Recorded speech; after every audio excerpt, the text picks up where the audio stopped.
It was 3:50 p.m. Leo had promised Stella he'd call her at 4. Worried about the spotty service, he walked out of Sean's house, grabbing a sturdy stick, and started hiking up the mountain trail. After about 10 minutes, he reached a spot halfway up the slope and found a relatively clear patch of grass to sit on. He opened his phone, went to his messages, and started a video call with Stella. His background was all rolling hills and open pasture, a raw, wild scene. From a distance, the fields looked just like a manicured city park, a vibrant sea of green. But up close, you could see it was a chaotic mix of wildflowers and weeds, uneven and untamed. Leo felt like he was sitting in the middle of nowhere. He had climbed high enough to see a stable 5G signal on his phone before stopping, slightly out of breath. When the call connected, his screen was filled with a massive bouquet of flowers, huge, exotic blossoms of white and pink arranged in a dazzling Murano glass vase on a coffee table. The wall behind it was antique and ornate, giving off a distinct Downton Abbey vibe. A moment later, the camera flipped. There was Stella, lounging on a plush sofa in a white dress, looking like a princess. Video calls didn't have beauty filters, but the image of her seemed airbrushed anyway. When he'd first met her, he thought she was pretty, but not this pretty. Now, it was like she was surrounded by a soft halo of light, more beautiful than any celebrity he could think of. Her short hair was held back on one side with a glittering hairpin, a look she seemed to favor. The second her face filled the screen, she smiled. Her eyes crinkled into crescents, and her teeth were perfectly straight and white. Victoria had to go out for a meeting, she said. We went from Paris to Geneva, and I think we're heading to Zurich next. Is that far? Leo asked, watching her stretch out on the couch, phone propped up. For a second, he desperately wished he could be there, lying on that sofa with her. Not really. Paris to Geneva is only about 300 miles. Geneva to Zurich is less than 200. He nodded. That really wasn't far. The drive from Sean's hometown to the state capital was longer than that. In Europe, that was enough to cross 2 countries. The name sounded a little distant and foreign. He knew Paris, of course. Everyone did. They'd covered it in school a dozen times. The Hunchback of Notre Dame in English class. The French Revolution in history. The capital of France in geography. But Geneva and Zurich were fuzzier. He vaguely remembered the Geneva Convention from history class, though he couldn't recall the details. And he thought Zurich was the biggest city in Switzerland. That was the extent of a normal person's knowledge. Stella's voice was soft as she lay on the couch. Victoria is really impressed with the University of Geneva and ETH Zurich. Both are ranked among the best in the world. The real reason, Leo guessed, was that Victoria thought Switzerland was safer, developed, and secure. The best universities in the world were in the States, but Victoria thought America was too chaotic.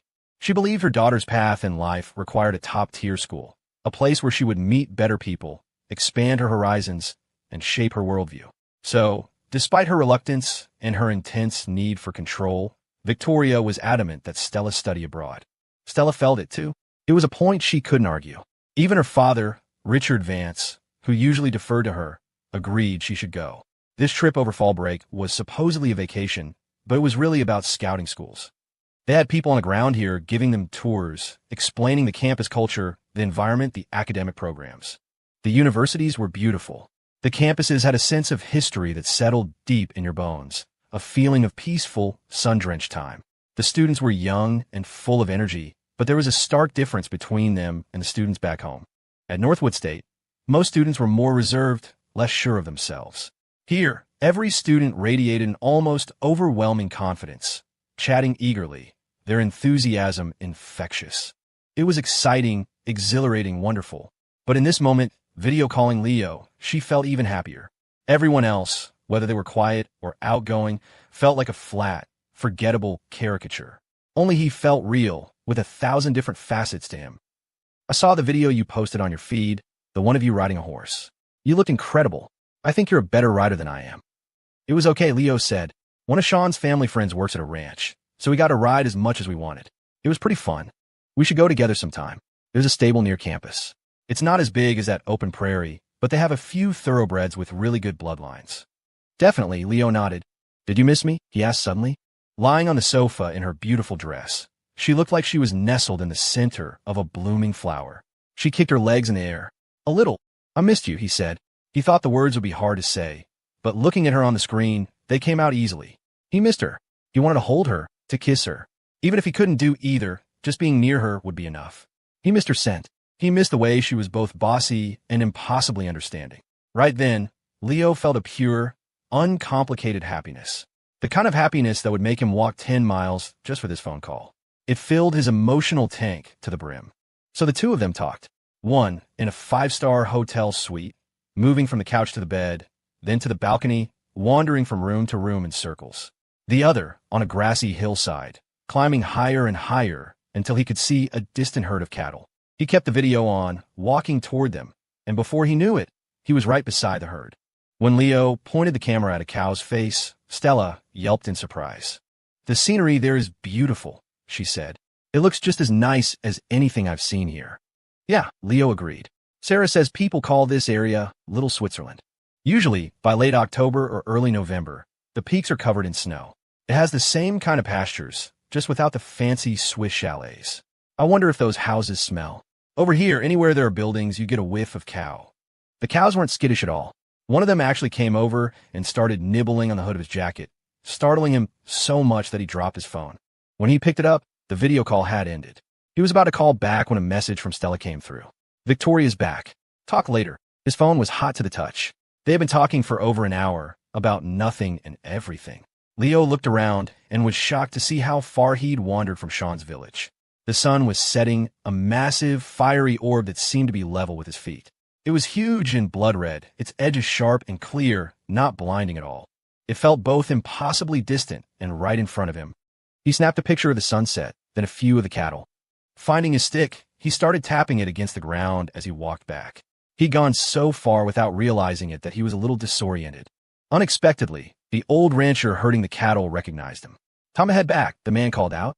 "You can follow me down." "Where you from, son?" the man asked as they walked. "Lakeside." "Lakeside? Is that far from here?" "Pretty far. It's about a 3-hour flight. Never been on a plane. Or a train. I'm over 40, never been far from home. Farthest I've ever gone is the county seat." "So what do you do every day, sir?" "Herd cattle. Been herding him since I was a kid." The man squinted at him. "Hey, I saw you on my phone. You're pretty good. You think anyone would watch if I film my cows?" "People keep saying you can film anything and someone will watch." "Probably," Leo said. Geneva, Switzerland. Victoria Vance returned from her meeting in high spirits and immediately took her daughter shopping. Switzerland was the watch capital of the world, and there was no way they were leaving without one. Victoria was a fan of Patek Philippe. Stella wasn't loyal to any particular brand, but when her mother insisted they go, she didn't refuse. She wanted to find a Nautilus. She wasn't sure if they'd have one in stock here. The model was understated, not too flashy. You couldn't buy them new back in the States, but for a super VIP like Victoria, after a significant purchase, getting a basic Nautilus for around $30,000 shouldn't be a problem. The same watch was already fetching close to $60,000 on the resale market.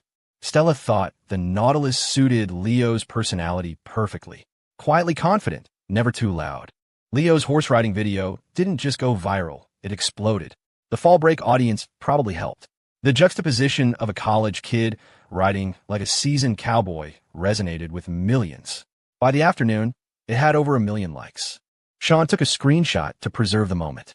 The follower count for The Roommate Chronicles shot past 100,000, then climbed to 140,000 and was still rising. Sean was ecstatic. He knew he had 1 million flaws.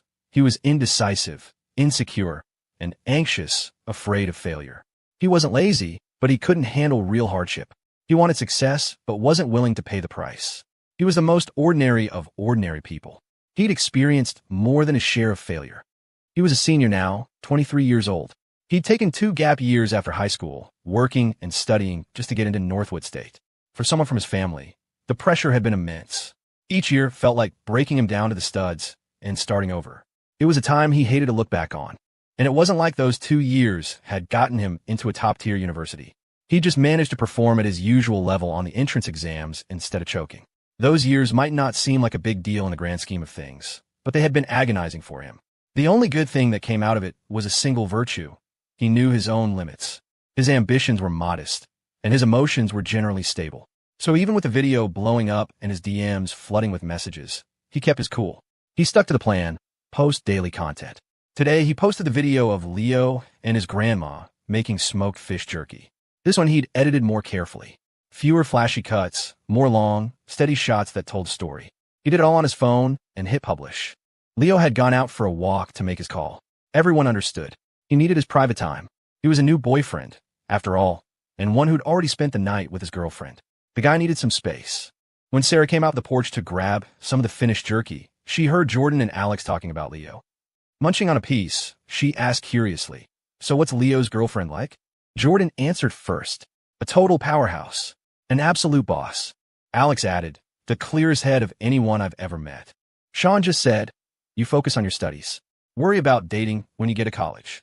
Sarah just flicked her high ponytail, another piece of jerky dangling from her mouth, and walked away. She didn't come back out for more. Instead, she went inside and started on her homework. Suddenly, Alex's phone rang. The number was local, which was strange. They had just arrived. How could someone here have his number? He hadn't asked his father to make any calls. He answered, "Hello, Mr. Young, it's Walt Wyatt from the Clearlight Ranch. That classmate of yours yesterday, the one who's a great writer? He posted a video, and a lot of people saw it, including the higher-ups at my company. They said they want to come down for a visit. I was wondering if you all were free tomorrow. We have an event in the afternoon, and we'd like to invite you to join us. I can have someone pick you up." Alex nodded as he listened. "Mr. Wyatt, hello. I'll have to check with my friends to see if they're available. I'll call you right back." After a few pleasantries, he hung up. He told Sean what was happening, and when Leo got back, Alex relayed the invitation. "The guys from the ranch want you to come back. Sounds like some of their corporate bosses are coming down, and they want you there. If you want to go, we'll go. If not, no big deal, I'll let them know." Leo thought about his newly upgraded riding skill buff. He had to go. "Yeah, let's do it. A chance to ride like that is rare. If there are any executives, or whatever, you can handle the schmoozing, Alex. We'll just be at the kids' table." "I'm in," Jordan chimed in. "I love riding, even if it hurts a little." Sean was all for it, too. More content for the channel was always a good thing. Alex called Mr. Wyatt back. He was never nervous about social situations like this. While others might tense up at the mention of executives, Alex felt a sense of familiarity, almost like they were family. That was his world. The way people in the corporate or government sphere talked, the way they interacted, that was a language he understood fluently. On the other end of the line, Walt Wyatt, Chris's great-uncle, was thrilled and promised to send a car for them the next day. A car was great. Better to save their sore behinds for the saddle rather than getting bounced around on a motorcycle again. That evening, none of them could stomach another round of the wedding barbecue. They were officially over it. Eating the same thing meal after meal was brutal.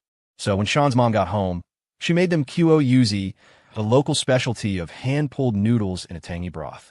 She worked the dough herself, tearing off a piece, rolling it between her hands, and dropping into the pot. The little noodles danced in the simmering, fermented broth like lively fish, which is where they got their name, rubbed fishies.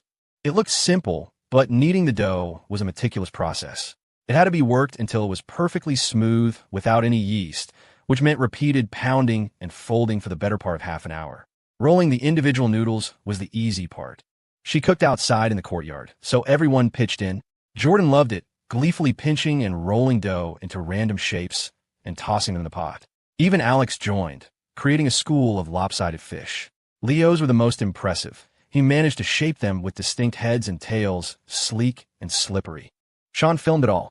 The sky was shifting from dusk to night as the courtyard lights flickered on. Sean's mom stood under a tree, stirring the pot with a large ladle. The scene was incredibly warm. She wasn't beautiful in a conventional way. Her apron and clothes were old, but her movements were practiced and sure. A smile played on her lips. The broth was simple. Since everyone was tired of heavy food, she'd used jiangshui, a fermented vegetable broth. It was made by packing vegetables like mustard greens, celery, and radish tops into a clay pot, pouring boiling noodle water over them, and adding a starter from an older batch once it cooled. After 4 or 5 days, it was ready. The resulting broth had the essence of the vegetables, but also a clean, aromatic sourness, different from vinegar, a perfect, refreshing tartness. A bowl of it could settle an upset stomach, cool you down on a hot day, or cut through any lingering grease. Watching Sean's grandma ladle the cloudy liquid from a large crock, it looked a bit like a witch's secret potion. Dinner was simple, a big bowl of noodles for each of them, served with a platter of sliced, boiled beef shank and a large salad of shredded potatoes, with ear mushrooms, radish, and cabbage. A small dish of homemade chili oil sat in the middle of the table. To make it, they combined dried, crushed chili flakes from their garden with homegrown sesame seeds, then poured smoking hot oil over the top. The aroma was intoxicating. You could dip the beef shank in the chili oil or drop it straight into your soup. Even though they were all sick of the heavy barbecue, the beef shank disappeared in minutes. It was the best part of the cow, hands down, the tender meat and soft tendon sliced together, sweet and easy to chew. It also went perfectly with the smoked fish jerky from the afternoon. The second day of fall break, catching fish, playing games, making fish jerky, and eating hand-pulled noodles. It was a perfect day. Paige had planned to be on a horse first thing in the morning, riding across the prairie. It didn't happen. She hadn't slept well. The bed was too hard, the room too big and quiet. She woke up in the middle of the night and, feeling a little spooked, latched onto her cousin Shelley's arm for the rest of the night, waking up with a numb limb. By the time she finally got up, it was 10 o'clock. After a leisurely breakfast, they were on their way. The pharma execs had originally planned to take them to a different ranch, one with lusher pastures, better views, and more horses, the largest of several in the area, with over 1,000 animals, a truly spectacular sight. But the young lady wouldn't have it. She insisted on finding the one from the TikTok video. The exec sighed. It was hard to tell if she wanted to ride a horse or meet a handsome boy. But the kid in the video was clearly just a tourist. He wouldn't be there anymore. He couldn't say that, though. He didn't want to dampen her spirits. His job was to provide whatever service was requested. Their region's tourism marketing was a joke. Here was a college student on vacation, getting over 1 million likes on a single video. Meanwhile, the official tourism board had a $200,000 budget, and their latest promotional video barely cracked 2,000 views, and that was after ordering every government department to like it. The comparison was infuriating. The exec arranged the trip to the Grassfield Hollow Ranch. Early that morning, his assistant drove over an hour to the next county to pick up 2 orders of cold noodles, a famous local specialty, for the 2 young ladies' lunch. The noodles weren't expensive, but they tasted of power. If you ran a private company and asked an employee to drive to the next county for noodles on a holiday weekend, they'd probably tell you where to stick it. But a junior employee in a state-affiliated enterprise was happy to work the holiday, make the drive, and deliver the noodles with a smile. Shelley, Paige's older cousin, wasn't a fan. She'd spent years studying abroad, and her palate leaned more Western. But Paige thought they were delicious. The noodles were chewy, the sauce was tangy with a hint of spice, and the marinated beef was rich and flavorful. Paige's stomach was an iron fortress. She could eat almost anything that wasn't actively disgusting. After lunch and a short rest, they finally set off for the ranch. Mr. Wyatt was ready for them. He'd set up a bonfire pit, tents, and a barbecue. He had local specialties like fresh yogurt and horse milk cakes ready. And on special instruction from his boss, he'd had the ranch's bathroom deep cleaned. Being a temp worker for over 30 years, he'd managed to hold onto his lead position at the ranch not because of his background or education, but because he knew how to get things done. Today wasn't just about one executive's visit, though. He'd been getting calls all morning from friends and managers at other companies. A lot of people wanted to visit, all because of that TikTok video. The kid in the video was a great rider, but plenty of locals were just as good. One of the young hands at the ranch, Mateo, could ride without even holding the reins. He'd made TikToks too, but none of them ever took off. College kids were just on another level. Sigh, you really had to get an education. That had been his downfall. As the sun beat down, Mr. Wyatt greeted his first guests, the daughter of the director of the Bridgeport University Medical Center and her cousin. 2 young ladies, here to have fun. His job was simple. Make sure they ate well, drank well, and had a good time. He saw the car approaching and jogged over to wait by the door. As he opened it, he greeted them enthusiastically, regardless of who they were. Welcome, Director. We're honored to have you inspecting our facility. Paige, dressed in a cute denim jumpsuit and a matching cowboy hat, hopped out of the car like a little rabbit. Being called director was so strange, she couldn't help but giggle. Hi, mister. I'm not a director, she chirped.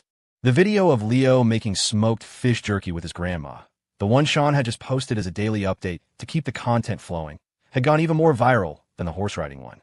Sean woke up, stumbled to the bathroom, and, as was his habit, pulled out his phone. The first video on his feed made his hand jerk. He almost dropped his phone. The horse video had potential, and it did well. But this, he just filmed it as a simple, slice-of-life moment. He must be dreaming. 1 million likes on the fish jerky video? No way. He finished up, washed his hands, and stood in the doorway of the bathroom, scrolling through the comments, trying to figure out what he was missing. He didn't even know what the hook was. There were thousands of videos just like it. If he had to guess, maybe it was because he'd filmed his grandma with real affection, the camera moving slowly, carefully. He already knew how to film Leo, which angles were most flattering, how to capture his best smile. That was second nature by now. But how could this video be bigger than the horse one? He truly didn't get it. He had no idea how to replicate it. Should he post the noodle-making video tomorrow? He checked his account page. The numbers were staggering. He'd gained over 100,000 followers overnight. The dashboard read 252K. Where was all this traffic coming from? He clicked on the comments.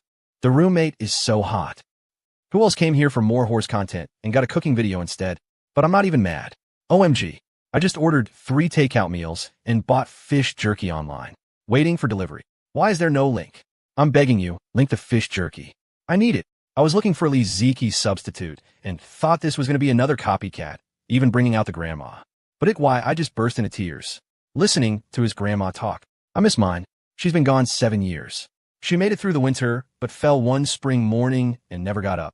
Please mail me a bag of fish jerky. I'm starving. I've seen his other videos. The ones of him studying were just looking cool. TBH, I wasn't that into them. But this is the one that made me a true fan. He was so focused, making the jerky with his grandma. Her by the fire, him cooking. I'll remember that image forever. Subscribe. Insta follow. You can buy my fish jerky. My grandma makes it herself. At the guy selling jerky, get out of here. You must have 100 grandmas to make that much jerky. I've seen hundreds of cooking with grandma videos. Seriously, some people are just faking it for views, dragging their poor grandma on camera, and it's so awkward. But in this video, you see her change into a nice outfit. You see how he interacts with her. It's so enjoyable, so warm. Couldn't get a ticket home for the break. I miss my grandma. The roommate seems like he's well off. I'm surprised his family's home is so poor. Look at that old-fashioned stove. Dude, that's a courtyard. It's a country cottage. Well, part of that is poor. I don't know why, but this cooking video made me sob. And the tears aren't coming from my mouth this time. They're coming from my eyes. I'm so jealous of him. He gets to cook with his grandma. I miss mine. I miss my Nana. She passed 2 years ago. I went to the funeral, but I couldn't bring myself to look inside the casket. I thought if I didn't, it wouldn't be real. That she'd still be there, back home, while I was away working. That she'd always be there. Sean squatted by the bathroom door and watched the video again. And again, Leo and his grandma were so harmonious on screen. One so old, the other so young. The contrast was stark. Leo's skin was smooth and fair. His grandma's was dark, wrinkled, and spotted with age. Leo's eyes were clear. Hers were clouded. It was an ordinary scene, but told through the lens of a camera. It was clean, warm. He'd managed to capture the grandma of his memories, a scene from his own childhood. He watched it 3 times before his legs went numb. He stood up, hobbled a few steps, and walked into the main room. His grandma was already awake, curled in a corner of the sofa. The morning was still cool, and the wood stove was lit. She was huddled next to it, wrapped in an old wool blanket that had been around for decades, looking like she was somewhere between waking and sleeping. Old people didn't know what insomnia was. His grandma went to bed early, but was always up by 3 or 4 in the morning, which meant she dozed off and on all day. She always said she was lucky. No major illnesses, no terrible accidents. She was just getting old. Slowly getting old. As Sean approached, she opened her eyes as if she hadn't been sleeping at all. "Chow roe," she said, her voice raspy. "Want a toasted bun?" Her hand trembled slightly as she reached for a bun warming on top of the stove. She handed it to him, her movements slow and careful, as if she were trying to catch a frog. Sean took it and sat with her for a while, chatting until she started to nod off again. Then he got up and went back to his room. He shook his roommates awake. They had agreed to go to the farmer's market this morning. It was market day in the next village over. In the city, shopping was a nightmare. But out here, where supplies were scarce, even a trip to the market was exciting. As he folded his blanket, Sean said, "Leo, the fish jerky video we posted yesterday blew up. It has more likes than the horse one." Leo, the man of the hour, just yawned. It's like we're living in parallel universes. He goes viral, and I just live my life. "It was a good video," Jordan said. "Felt really genuine. I watched the whole thing." "I'll check it out later," Alex added. It took the guys 2 minutes to get ready. After washing up, they found Sarah already outside waiting for them, wearing a straw hat and sitting behind the wheel of that familiar old farm truck. They said goodbye to their grandma in the main room, grabbed a warm bun stuffed with a spicy crayfish relish, and hopped into the truck bed. As they drove, Sarah brought up a friend of hers who wanted help scouting a location for an auto repair shop. "You mostly just want to check for traffic flow, right?" Jordan offered. "Foot traffic doesn't matter as much as cars, and you need a place where it's easy for them to pull in." Alex shook his head. "I don't have any experience in that, so I can't really give advice. If I had to, I'd say you need to do some serious on-site research." "I have no idea," Leo admitted. They finished their buns in the back of the truck. The morning sun was gentle, and a cool breeze washed over them. The ride was actually pretty comfortable. The next village wasn't far, maybe a 20-minute drive. This one was larger and flatter. At the entrance was the village hall, a 3-story building with a large auditorium on the ground floor. The market was held there, spilling out into the parking lot when it got too crowded. As soon as they arrived, Sean turned into a professional videographer, camera at the ready. Leo and the others followed Sarah, carrying her purchases for her. Their first stop was for flour. "The flour here is better," she explained. "It's usually locally milled. Tastes better than the stuff from the store, and it's a little cheaper. But you have to know how to pick it." At one of the stalls, Sarah scooped up a handful of flour and sniffed it. Leo, Jordan, and Alex copied her. Jordan inhaled too deeply and had to jump back to keep from sneezing. Alex sniffed his and smelled nothing. But Sarah, with a deadly serious expression, sniffed every single bag before picking one. Leo was curious how she did it. After she paid, he helped carry the heavy bag back to the truck. "You just leave it in the back like that? Won't someone take it?" he asked. The people here seemed so honest. Next, they bought a small bag of rice for their guests. Sarah was a sharp shopper, always carefully inspecting everything, seemingly able to find the best value every time. The market was wild. They saw a vendor selling snakes. Were those even legal? They were so brightly colored. Were they venomous? Protected? It felt like buying one would come with a free trip to jail. There were plenty of farm products, but the busiest stall was the one selling clothes. Dresses and shirts were hanging on racks, priced at $20 a piece. Alex was a little shocked. "That's so cheap," he murmured, noting they didn't look much different from clothes that cost hundreds. Jordan was unfazed. His family was in the leather business. He knew all about clearance goods. This was basically the offline equivalent of Temu. The clothes were cheap, but the quality was probably garbage. They wandered around, fascinated by everything. An old woman was frying fish on the side of the road for $1.50 apiece. Another was selling roasted eggs for the same price. Curious, Jordan bought some for everyone. The fish was a little burnt, but the roasted egg was surprisingly good, fragrant, and savory. Leo spotted some familiar-looking herbs and roots. He asked Sarah what they were and if they were wild. He'd promised Professor Reed he'd bring back some local specialties. Sarah helped him pick out a few bundles, and they added them to the growing pile in the truck.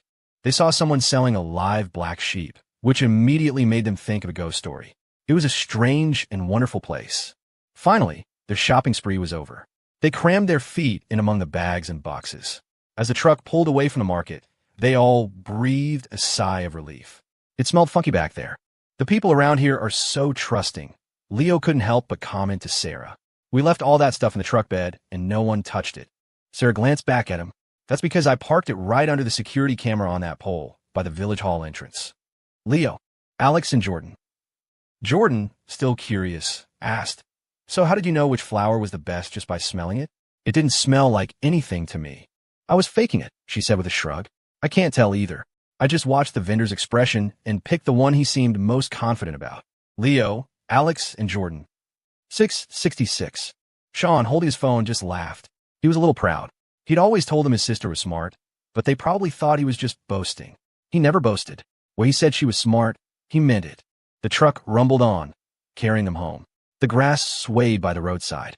The sun climbed higher in the sky.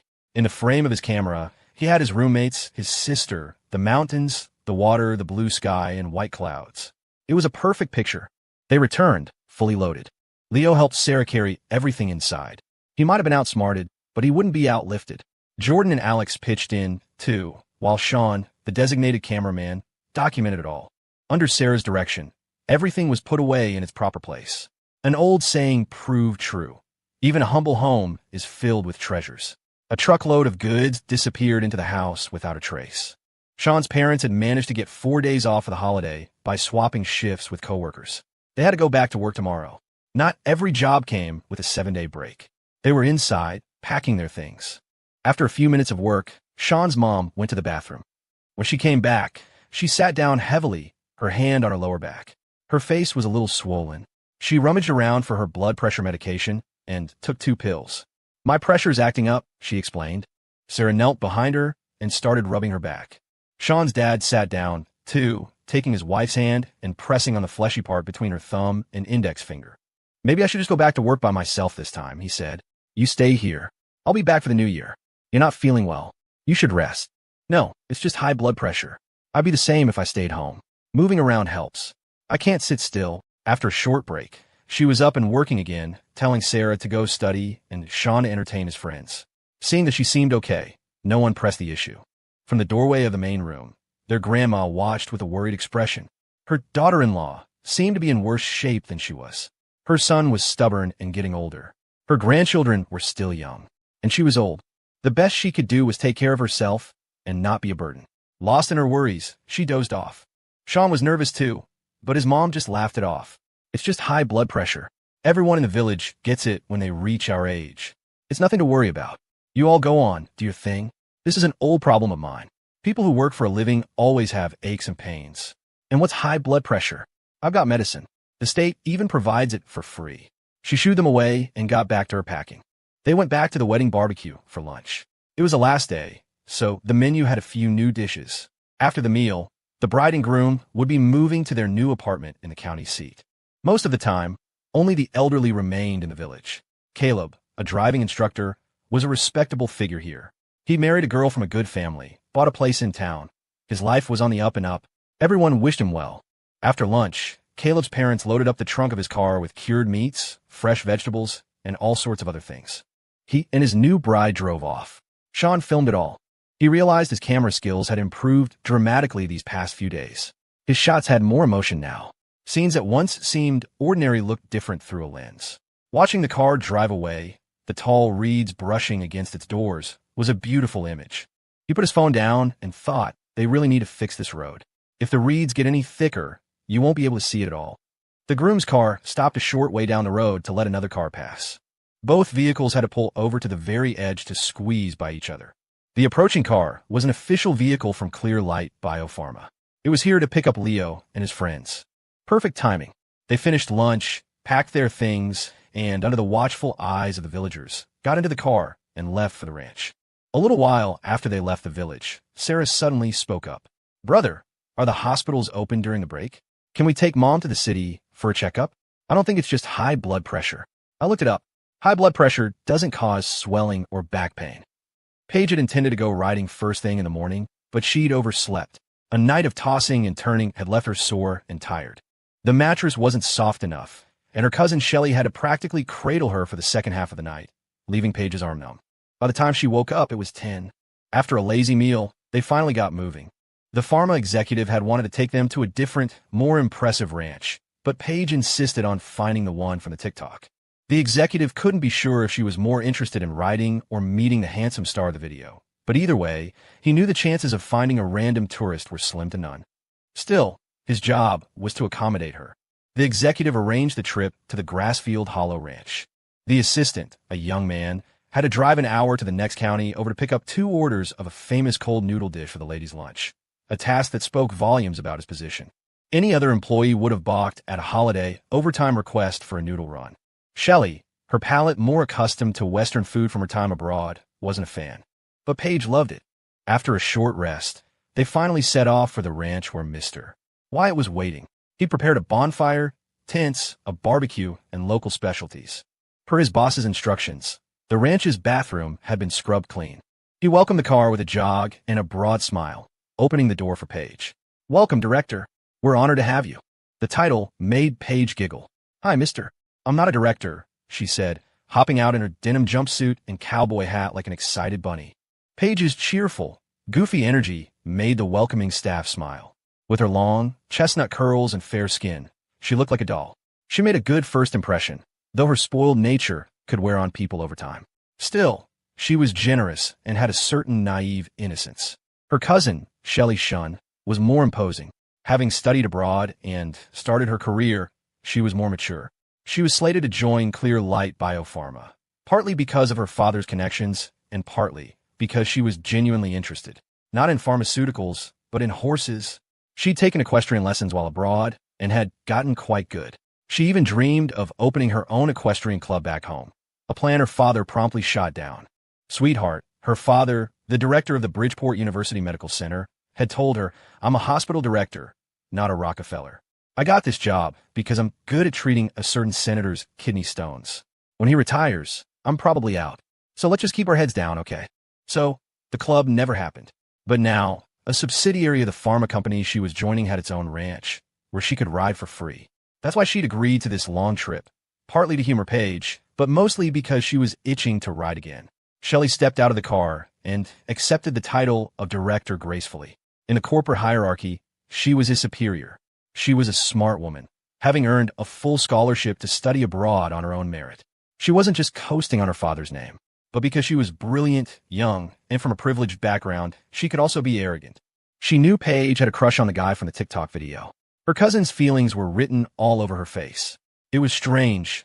Her uncle was such a formidable man, yet Paige was so endearingly naive.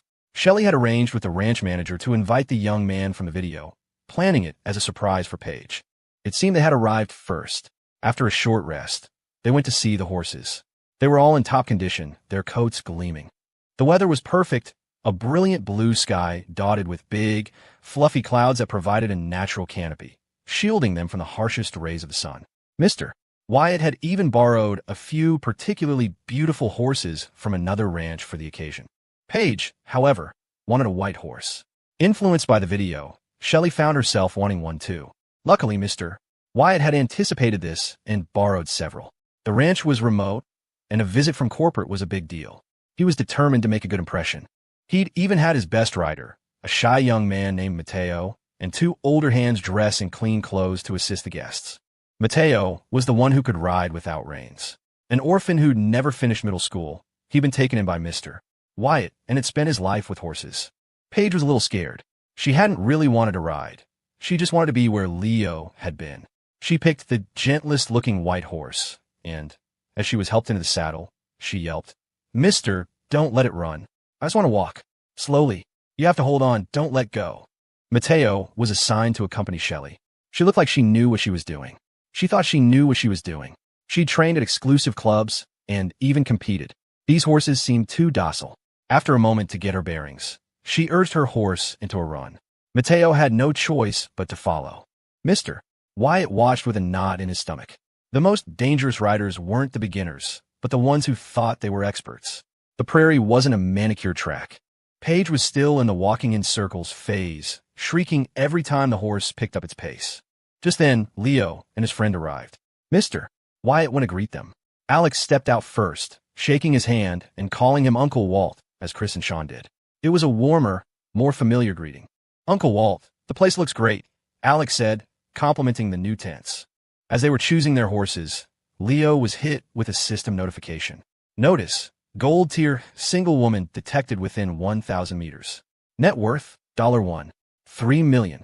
Knowledge, 80. Appearance, 79. Host, please perform your best. Good luck. Leo looked into the distance. All he could see was a girl on a horse, going in circles. Leo chose a magnificent, reddish-brown stallion. The moment he mounted, he felt the difference his new buff made. Getting on was effortless. The horse's movements felt smooth, not jarring. He felt completely stable, as if he were fused to a heated leather seat. He didn't have to strain to keep his back straight. He was relaxed, moving in perfect harmony with the animal. When the horse began to run, the feeling was pure exhilaration, more comfortable than walking. He had only ridden a short distance when he came upon the girl going in circles. It was Paige. What is she doing here? He thought, amazed. Her tracking skills are better than her dog's. The sight of another horse approaching sent Paige into a panic. Like a new driver who suddenly finds herself surrounded by traffic, she froze, her legs turning to jelly. She wobbled precariously, nearly falling off, but the horse was moving so slowly, she was in no real danger. Leo stopped beside her. "What are you doing here?" he asked. "Who are you with? I thought you were supposed to be athletic. Don't be scared, just ride slowly." Paige's cheeks puffed out. For some reason, the simple question, "What are you doing here?" made her want to cry. She took a deep breath. "I'm with my cousin. She's a really good rider. She's already gone off somewhere. I am athletic, but I'm still a little scared. The horse is so warm. I'm worried I'm going to fall off and die." The unfairness of it all washed over her. She didn't know why she had come all this way, but she had, and she'd found him, and seeing him only made her feel more miserable. Hearing she was with her cousin, Leo mentally grumbled at the system. No decency at all. Sisters, cousins. Is it going to target mother-daughter pairs next? The system's moral compass was clearly broken. While his mind was 80% full of Stella, he still wanted to win over others to raise his stats. He just wished he could do it without any romantic entanglements, which somehow felt even scummier than being a typical player. Sean and my other roommates are here too, he told her gently. They're beginners, so you can all ride slowly together. The staff is holding your horse. You'll get dizzy going in circles. Let's ride forward, it's fun. When Alex and Jordan caught up and saw the pouting, curly-haired girl, they both shot Leo a look. Jordan gave him a subtle thumbs up. He knew it. He'd told Leo from the start that this girl was into him. And now she'd followed him all the way out to the middle of nowhere. Let's all ride together, Paige, Jordan said with a grin. Seeing her schoolmates, Paige's mood lifted. They were Leo's roommates, and it felt comforting to have familiar faces around. She finally agreed to ride forward, much to the relief of the staff member who had been leading her in circles, feeling like a donkey at a grindstone. They were chatting as they rode, when suddenly, a horse came galloping toward them from the distance. It looked incredible, and Sean immediately started filming.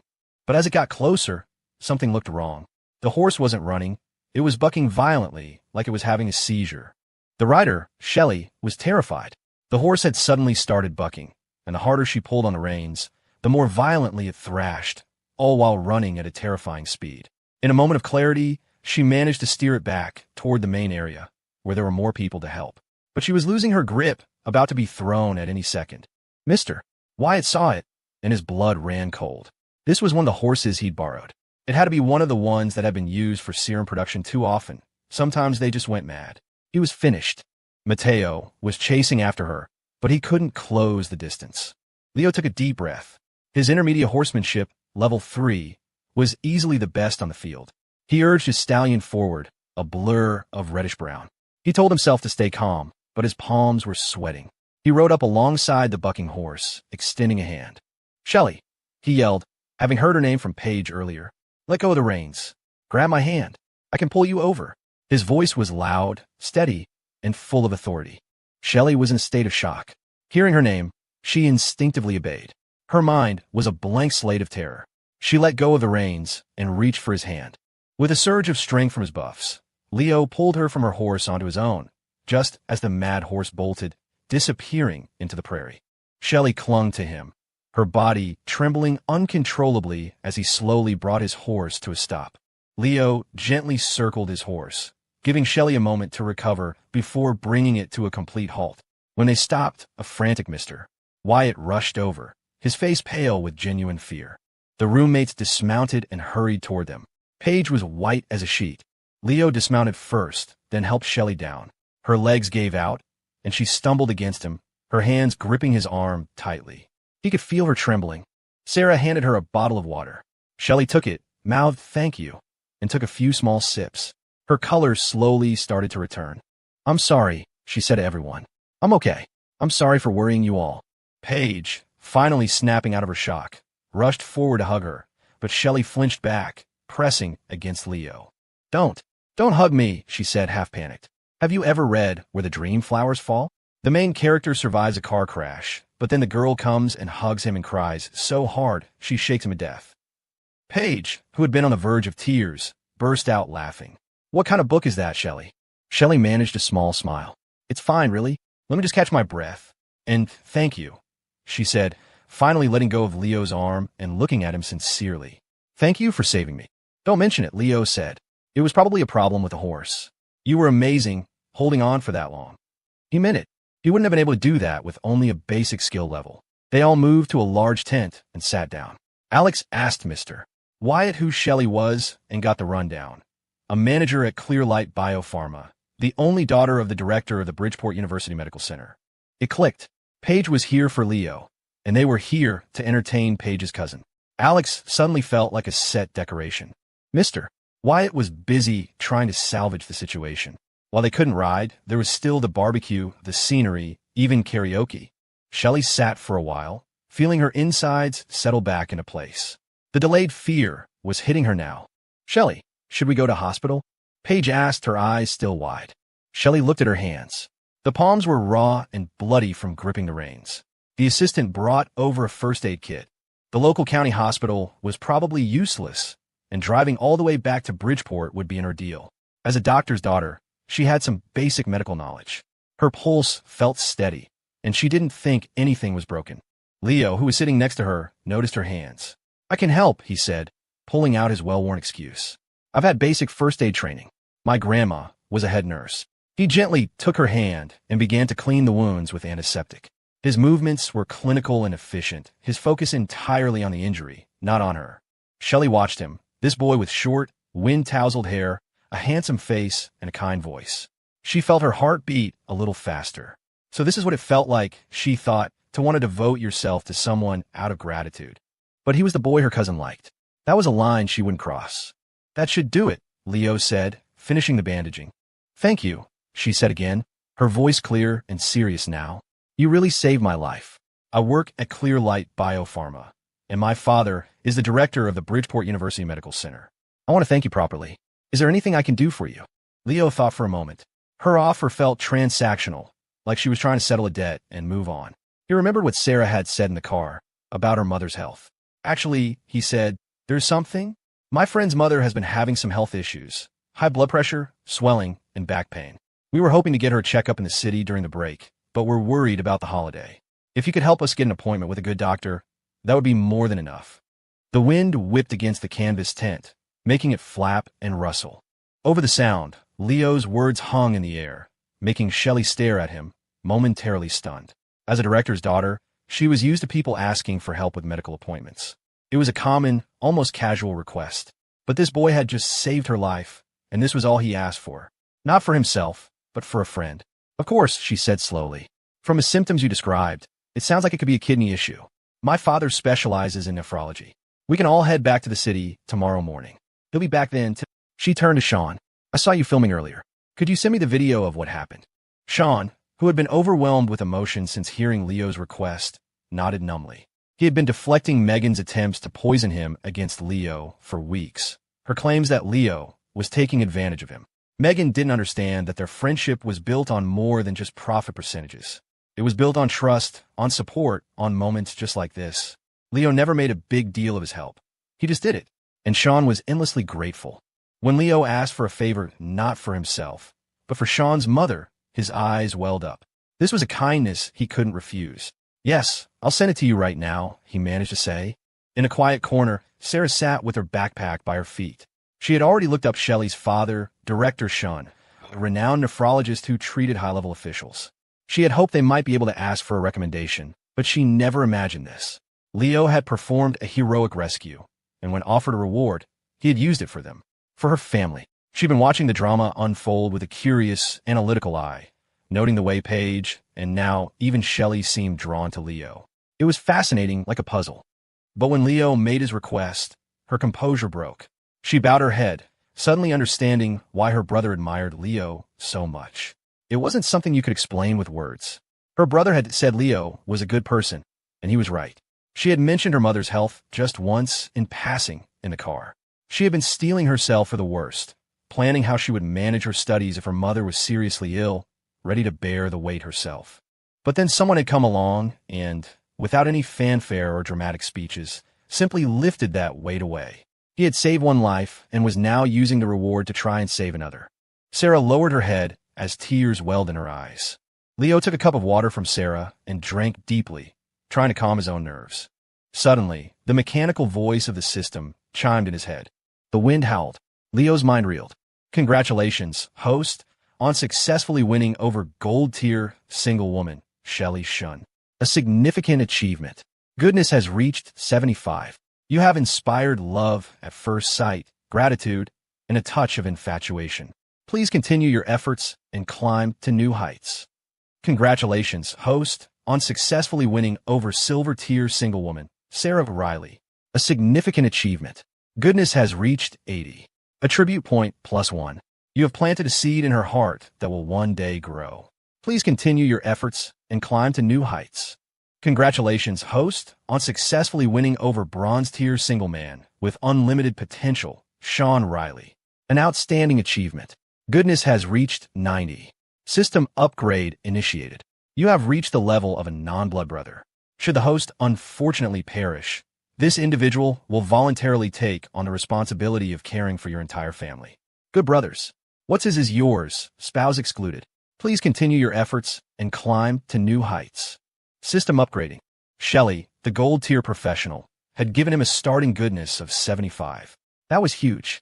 But Sarah, at 80 after only a few days, was even more surprising.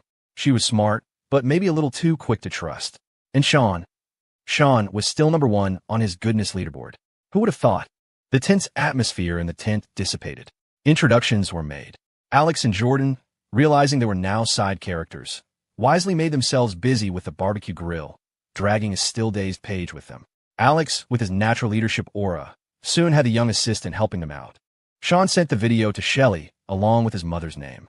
Shelley watched it once, her face paling as she saw how close she had come to death, and how heroically Leo had swooped in.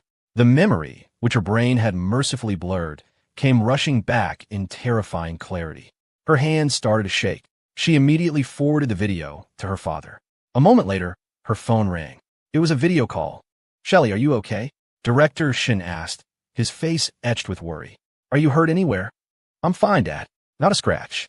Paige's classmate saved me. He's here with us. My hands are a little scraped from the rains, but he already bandaged them up." She passed the phone to Leo. "Thank you, young man," Director Shin said, his voice thick with emotion. "Thank you. I don't know what would have happened if you hadn't been there." "It was nothing, sir. Happy to help," Leo replied awkwardly before handing the phone back. Shelley explained Leo's request.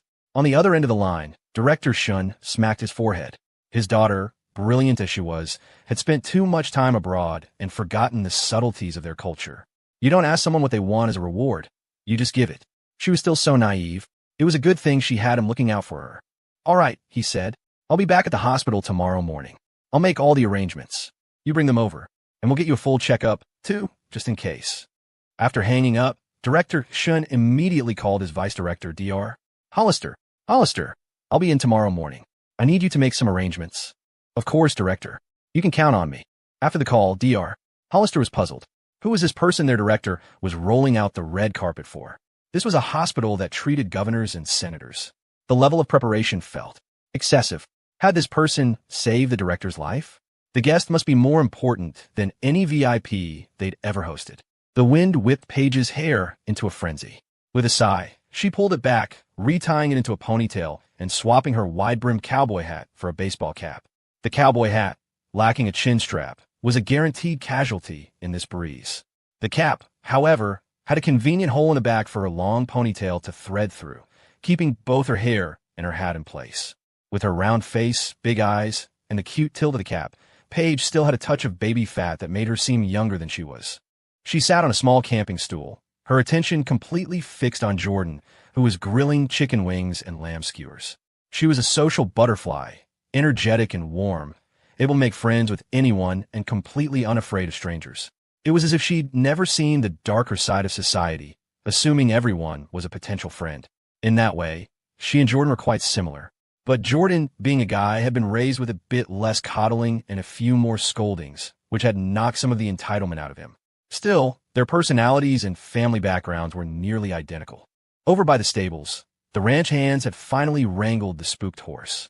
A transport vehicle arrived, and they loaded the sedated animal onto it. What happened was a serious incident, and if Leo hadn't been there to pull Shelley to safety, the day would have ended in disaster for everyone. An investigation was necessary, or at least they had to look like they were taking it seriously. Police from the nearest county had been called, asked a few questions, and left with the horse. The cool breeze began to wash away the lingering panic, and the warm sun soothed frayed nerves. The barbecue was in full swing.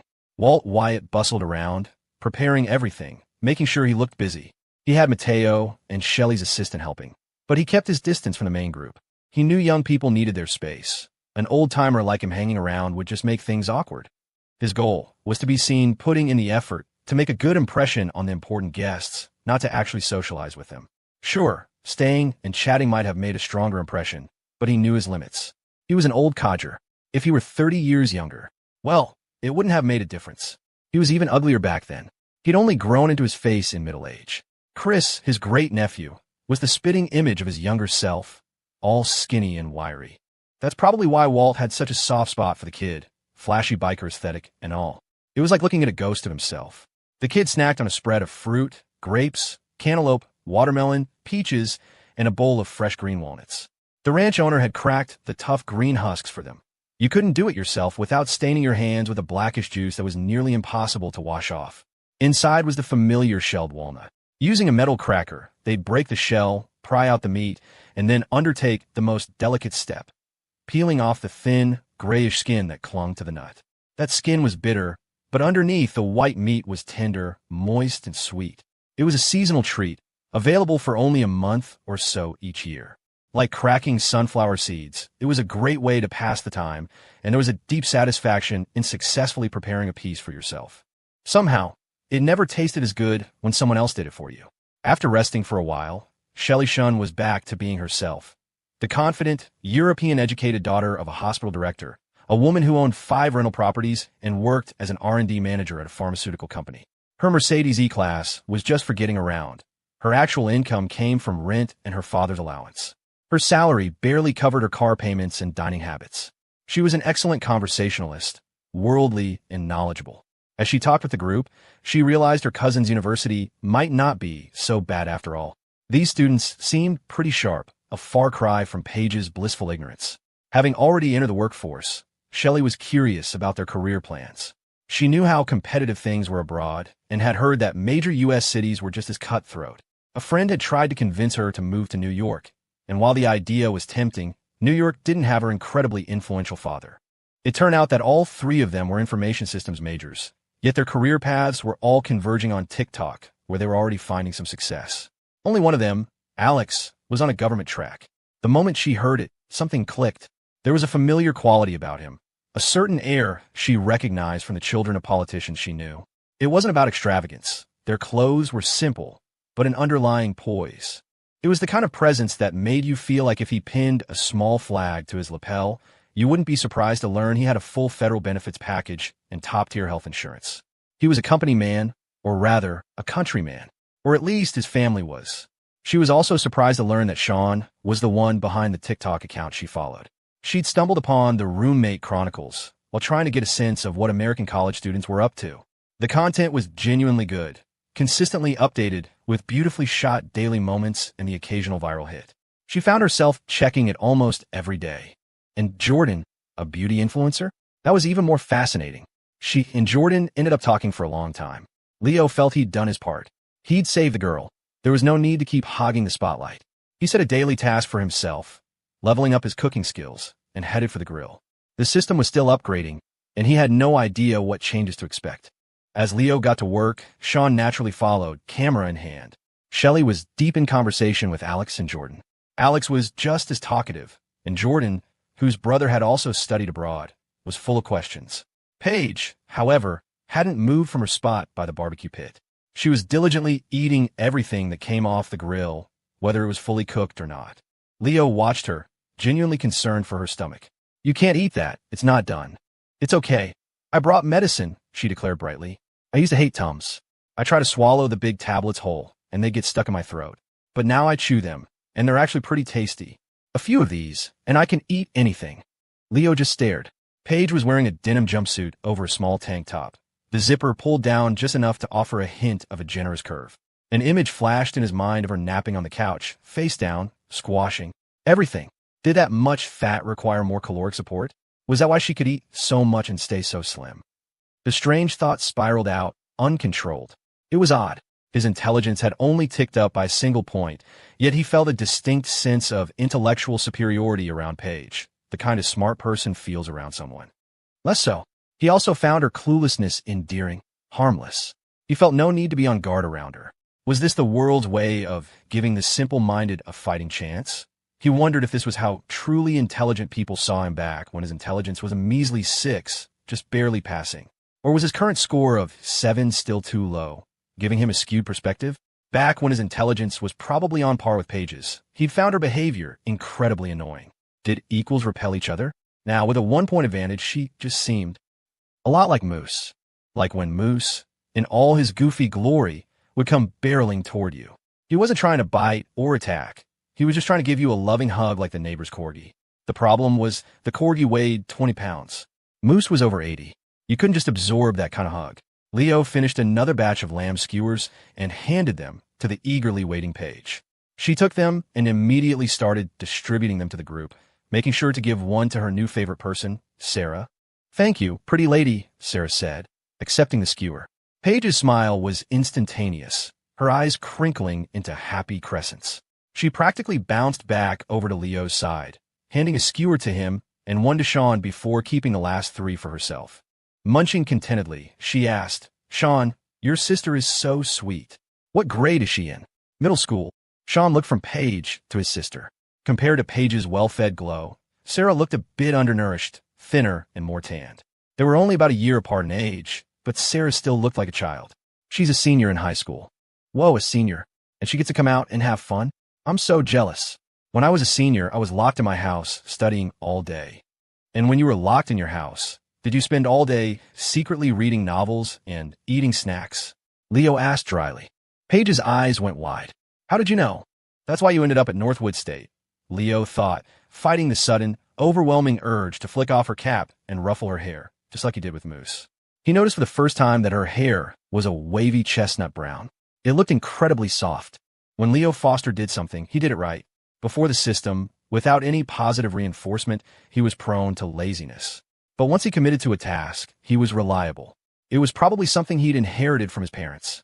Both were blue-collar workers, and a sense of duty was baked into their DNA. He remembered wanting to buy books as a kid. His mom, Tammy, made him earn the money himself. Wiping the windows was worth $10. Doing the dishes was worth $5, and she always inspected his work. The thought of a new book was all the motivation he needed to do a perfect job. Most parents would have just handed over the money, but his mom had added that extra step. It was like her own version of the system. The mom system. She'd set small tasks, and he'd get a reward upon completion. It was a rudimentary system, not nearly as powerful as his current one, but it had instilled in him a solid work ethic. As he grew up and left home, the mom's system gradually faded, and he had to find his own way. But the principles she taught him, how to apply himself, how to see a job through, had stuck. As he grilled, his focus was absolute. At first, he was checking his phone, watching TikTok tutorials. But with each batch, he got better. He was different from Jordan, who'd produced a pretty good first batch right off the bat. But Jordan's second and third batches were inconsistent. Some pieces burnt, some undercooked. He was a natural, but he didn't improve. He was the kind of kid teachers always described as brilliant but lazy. It wasn't just a platitude. Jordan really was smart, but he lacked focus, only pouring his energy into his ever-changing hobbies. By his third batch, Leo was grilling as well as Jordan. By the fourth and fifth, his skewers were noticeably better. He could feel it. The seasoning was perfect, the meat cooked to tender perfection. He thought back to his first few attempts, some undercooked, some too salty, and how Paige had eaten them all without a single complaint. She really was easy to please. He'd found the rhythm, mastering the heat of the coals. The meat sizzled, the fat rendering and dripping, and he knew the perfect moment was just before the drop fell into the flames. Unfortunately, by then, Paige was starting to get full. She resorted to running skewers to the others, hoping the lapse would create a little more room in her stomach. Just as the meat hit its peak sizzle, a different kind of static crackled in Leo's head. System upgrade complete. A new attribute panel materialized before his eyes. The border was now a shimmering, iridescent rainbow. Did the system upgrade just to add a fancy new picture frame? Strength, 7, +1/10, average physical strength. Buff, enhanced power, permanent. With continued balanced exercise, you possess a minor advantage in the human world. Intellect, 7, -1/10, slightly below average intellect. It's your first time in love. It's natural to be a little foolish. Don't worry, this is part of the experience. Vibe, 7, +or -1/10. Emotional state fluctuates between high and low. Integrity, 8, -1/10, above average moral compass. You are determined to be an excellent, responsible man. Yet life constantly tests you with strange temptations you don't even notice. Appearance, 8, +1/10, temporary, above average appearance. You are especially handsome and charming today, radiating a youthful, earnest, and brave energy. Lifespan, 21/60. Life treats every being equally. Countless people pursue youth, but all eventually grow old. Learn to face this with equanimity. Leo blinked. So, it wasn't just a flashier frame. His intellect had dropped? Was that why he suddenly found Paige adorable? Were they now intellectual peers? Were all those weird, affectionate thoughts just a symptom of his diminished brain power? He felt a sudden need to reverse the damage. As for his lifespan, how was he supposed to increase that? Would adding a point just turn him from 21 to 22? That seemed counterproductive. Adding a point to lifespan will maintain your age at 21 for 1 year, rather than advancing you to 22. Alternatively, you can extend your total lifespan to 61. The host has 1 attribute point to allocate freely. He mulled it over. Intellect first. This world was full of smart people, and he was starting to feel outmatched. Sarah was terrifyingly perceptive. He always felt like she could see right through him. Add point to intellect, he thought, just as he brushed another layer of oil on the skewers, leaving them on the grill a second too long. Intellect. 8 minus 1/10. Average intellect. Although your base intellect has increased, even smart people get dumber when they're in love. Accept your fate. Leo sighed. He remembered his high school guidance counselor warning the seniors not to intentionally bomb their SATs just to attend the same mediocre college as their boyfriend or girlfriend. A couple from the previous year had done exactly that, only to break up a semester later. At the time, Leo had wondered how people that stupid got good grades in the first place. Love really was a powerful, destructive force. Then again, if his sister could give him attribute points just by existing, he supposed things balanced out. The skewers in his hand were now slightly charred. The girl squatting by the grill, figuring longer cooking meant better flavor, was watching them with wide, hopeful eyes. Here, Leo said, handing her the bunch. Take these to Mr. Wyatt. And no sneaking any on the way. Paige wanted to protest, but basic manners won out.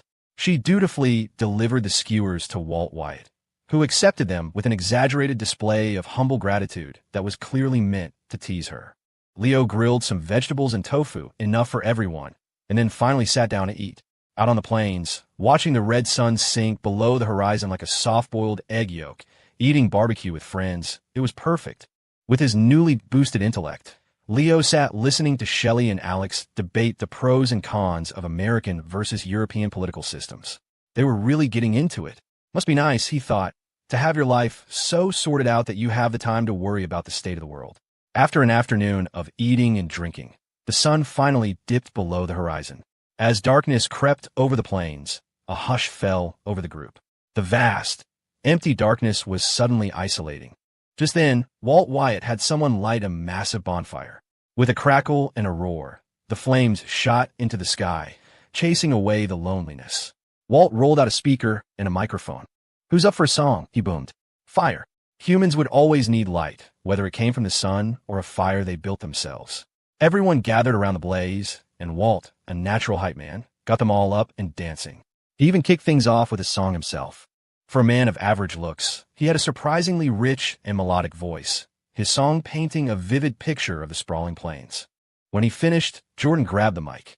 I've got one, he announced, launching into a rendition of Fever.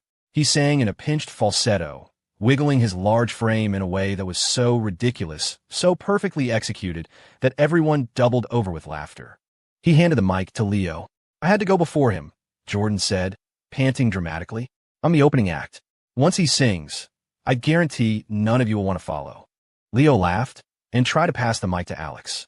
Alex, ever the patriot, took it without hesitation and belted out a booming, heartfelt rendition of America the Beautiful that perfectly matched his square-jawed earnestness. He then offered the mic to Sean, who shook his head. He offered it to Sarah, who also declined. Paige and Shelley both waved it away. In the end, the microphone landed back in Leo's hands.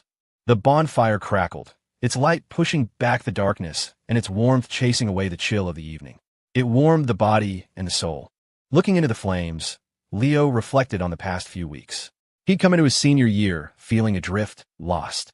Back then, there was a kind of listlessness about him. He didn't want to die, but he wasn't exactly passionate about living either. Now, though he was still a senior, standing at a crossroads, the fear was gone. He felt that even if the system vanished tomorrow, he'd be okay. Life might not be as smooth, but it wouldn't be any worse than it was before. That, he realized, was his greatest gain. There was a song he'd had on repeat lately.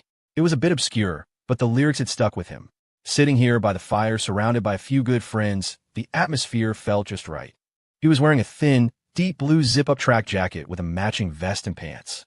It wasn't thick, but it was enough to block the wind. The dark color made his skin look paler, brighter in the firelight. He adjusted his posture, found a comfortable position, and held the microphone. Singing in a setting like this felt relaxed, natural. It wasn't a performance. It was just letting a feeling out like singing in the shower. A guitar would have been a nice touch, even just to strum aimlessly, but a microphone worked fine. He could just tap out the rhythm himself. His roommates had seen him sing on stage before. They knew what he was capable of. They didn't understand the technical skills, but they knew his voice had a way of getting under your skin. It had left the normally carefree Jordan feeling melancholic, a funk that only a plate of wings and a beer could cure. It had resonated so deeply with Sean that he'd felt an urge to scream, to fight back against the world. It had made Alex reflect on his own struggles, a reminder that even for someone like him, life was a hard-fought battle. His songs were powerful, almost like a psychic attack. Paige was sitting next to Sarah. Ever since Sarah had called her a pretty lady, Paige had decided they were best friends. She'd been about to ask some cool, big sister questions about school, but then she saw Sarah was doing calculus homework on a Friday night. On vacation, Paige watched, bewildered, as Sarah's pen flew across the page, scribbling formulas and drawing graphs. "Do we take the same SATs?" Paige wondered. "I've never seen problems like these." The academic gap felt like a chasm. Terrified that Sarah might ask for help, Paige quietly scooted closer to her cousin. Shelley had spent the entire afternoon trying to calm the frantic beating of her heart. The near-death experience had shaken her to the core. For the first time, she felt a profound fear of dying. She used to dream of bungee jumping, of climbing snow-capped mountains. But after today, she realized she didn't actually want to do any of those things. She just wanted the Instagram post. Sitting here listening to someone sing was more than enough. She was a good singer herself, but tonight she just wanted to listen. Especially to the young man sitting before her. Even while she'd been talking to the others, her eyes kept drifting back to Leo. He had saved her, yet he hadn't hovered or demanded anything, instead using her offer of thanks to help his roommate. He'd just gone back to grilling, mostly ignoring Paige, who was parked by his side. Shelley had watched him transform from fumbling and clumsy to confident and skilled, the skewers he passed over getting progressively more delicious. Watching him work, the person from the TikTok videos began to merge with the person in front of her. It was strange to have followed him for so long and to have only just met him. She'd always thought she was attracted to older, mature men, not necessarily handsome, but clean, well-dressed, and charming. She'd been looking for that type for years, but it was a paradoxical quest. A man like that was never single, and wasn't his impeccable style probably curated by his wife. Today, for the first time, she realized that a younger man could be just as captivating. From her angle, she could only see his profile, but every time she glanced over, her heart would beat a little faster. Now that he was singing, she could watch him openly. Everyone else was, so it wouldn't be weird. Leo took a moment, listening to the melody in his head. It was a comfortable rhythm, one that made his expression soften and his lips curve into a gentle smile. He began to sing. If the road is blocked, you learn how to turn. If your heart's uneasy, you let the worries burn. Every crooked path has a reason you will find. Believe me, there are flowers waiting down the line. His voice was unexpectedly soothing, clean and clear, with an undercurrent of cheerful optimism. The wind that blows against you, the rain that makes you cold, are only stories of the days you're growing old. The future feels so distant, a long and winding thread, but I hope you never lose the courage in your head. Just walk on slow. Surprises you will meet. You don't have to be the one that everyone thinks is sweet. Sean held up his phone, faithfully recording the moment. He moved closer to get better audio, and the lyrics hit him with stunning clarity. Today had been a roller coaster of emotions. Tomorrow, he had to take his mom to the city for a hospital visit. The future was a terrifying unknown. He always felt that for a family like his, life was just one disaster after another, a trial from birth. The things others took for granted were the finish lines he might never reach. He was in a better place now than he had been. His roommates had grounded him, eased his constant anxiety. He'd even been able to call his mom and prepare her, and still keep filming. But the fear was always there. Hearing Leo's song, so calm, so gentle, the anxiety began to fade. Life was hard, but he was also lucky. He'd met Leo. He'd met all of them. They were all more capable than him, but they'd never looked down on him, only offered kindness and support. Leo looked out at the plains, at his friends, and continued. Even if you haven't reached where you plan to be, the view along the way is also beautiful to see. The road ahead, the wind and clouds will clear. The future will be worthy of the waiting. Have no fear. In the corner, Sarah put down her textbook. She listened intently, her eyes unfocused, her thoughts drifting far away. The road ahead, the wind and clouds will clear. The future will be worthy of the waiting. Have no fear. There's no need to rush. Just let your journey bend. You'll find the answer that you're looking for, my friend. Walt Wyatt, who had been bustling around in the background, heard the voice and quietly sat down in the shadows to listen. He made it through more than 30 hard years. The road ahead. Don't be nervous. You'll find the answer. For some reason, the simple song, devoid of any flashy technique, went straight to his heart. Mateo, the shy ranch hand, had been watching the group from a distance all afternoon. He was quiet, not good with words. Their world was so far from his own. He'd never felt a desire to leave the ranch. He was afraid of the outside. He loved the horses, the plains, and Mr. Wyatt. But as he listened to the song, he thought that maybe one day he could go see the world. He could see the view along the way, and then he could come back. For Shelley, the song was a balm. The last traces of her fear were smoothed away. You'll find the answer. Don't rush. Walk on slow. You don't have to please everyone. It was a gentle night, a day she would never forget. It was like a spiritual massage, healing. The song slowly faded, but its melody lingered in the air. The night wind, the bonfire, the starry sky, the group of young friends. It was a perfect picture of romance. After Leo finished, no one else wanted to sing. Nothing could top that. After a full afternoon of barbecue, no one was hungry. It was the perfect time for some of the local specialty, guan guan cha or canned tea. 2 small earthenware pots were placed on the grill's embers. Inside, they put sun-dried green tea leaves, rock sugar, red dates, goji berries, dried longans, and rose petals. For a more savory version, you could skip the sugar and add peppercorns and dried pear slices instead. The younger crowd went for the sweet version, while old-timers like Walt preferred the peppery one. It was an odd, bitter-spicy flavor, but it had a lingering depth, much like life itself. Paige tried both. She took 1 sip of the pepper tea and immediately spit it out. The numbing bitter tasted too much for her. Walt, however, drank it with relish. After the tea, the party broke up. Leo and his friends were staying at Sean's house, while Shelley and her group were heading to a motel in the county seat. The motel was basic but better than a tent on the plains, where the wind was now howling. Before they left, Walt took them on a quick patrol of the ranch. It was a huge property. In the darkness, the horses were just dark shapes huddled together in the paddock. Walt arranged a car to take them back. Shelley had her own driver. The road back was pitch black, the car seemingly driving blind across the open plains. There were no streetlights because there was no road. They all gripped whatever they could find inside the vehicle. Don't you worry, the driver said cheerfully. I drive this every day. I could do it with my eyes closed. This did not make them feel better. Alex, in the passenger seat, was strongly tempted to tell the man to please, under no circumstances, close his eyes. They made it back to Sean's house in one piece. The thrilling, nerve-wracking ride finally over. Sean's dad met the driver at the door, handing him a cigarette and a bag of homemade beef jerky before seeing him off. Grandma Riley was already asleep.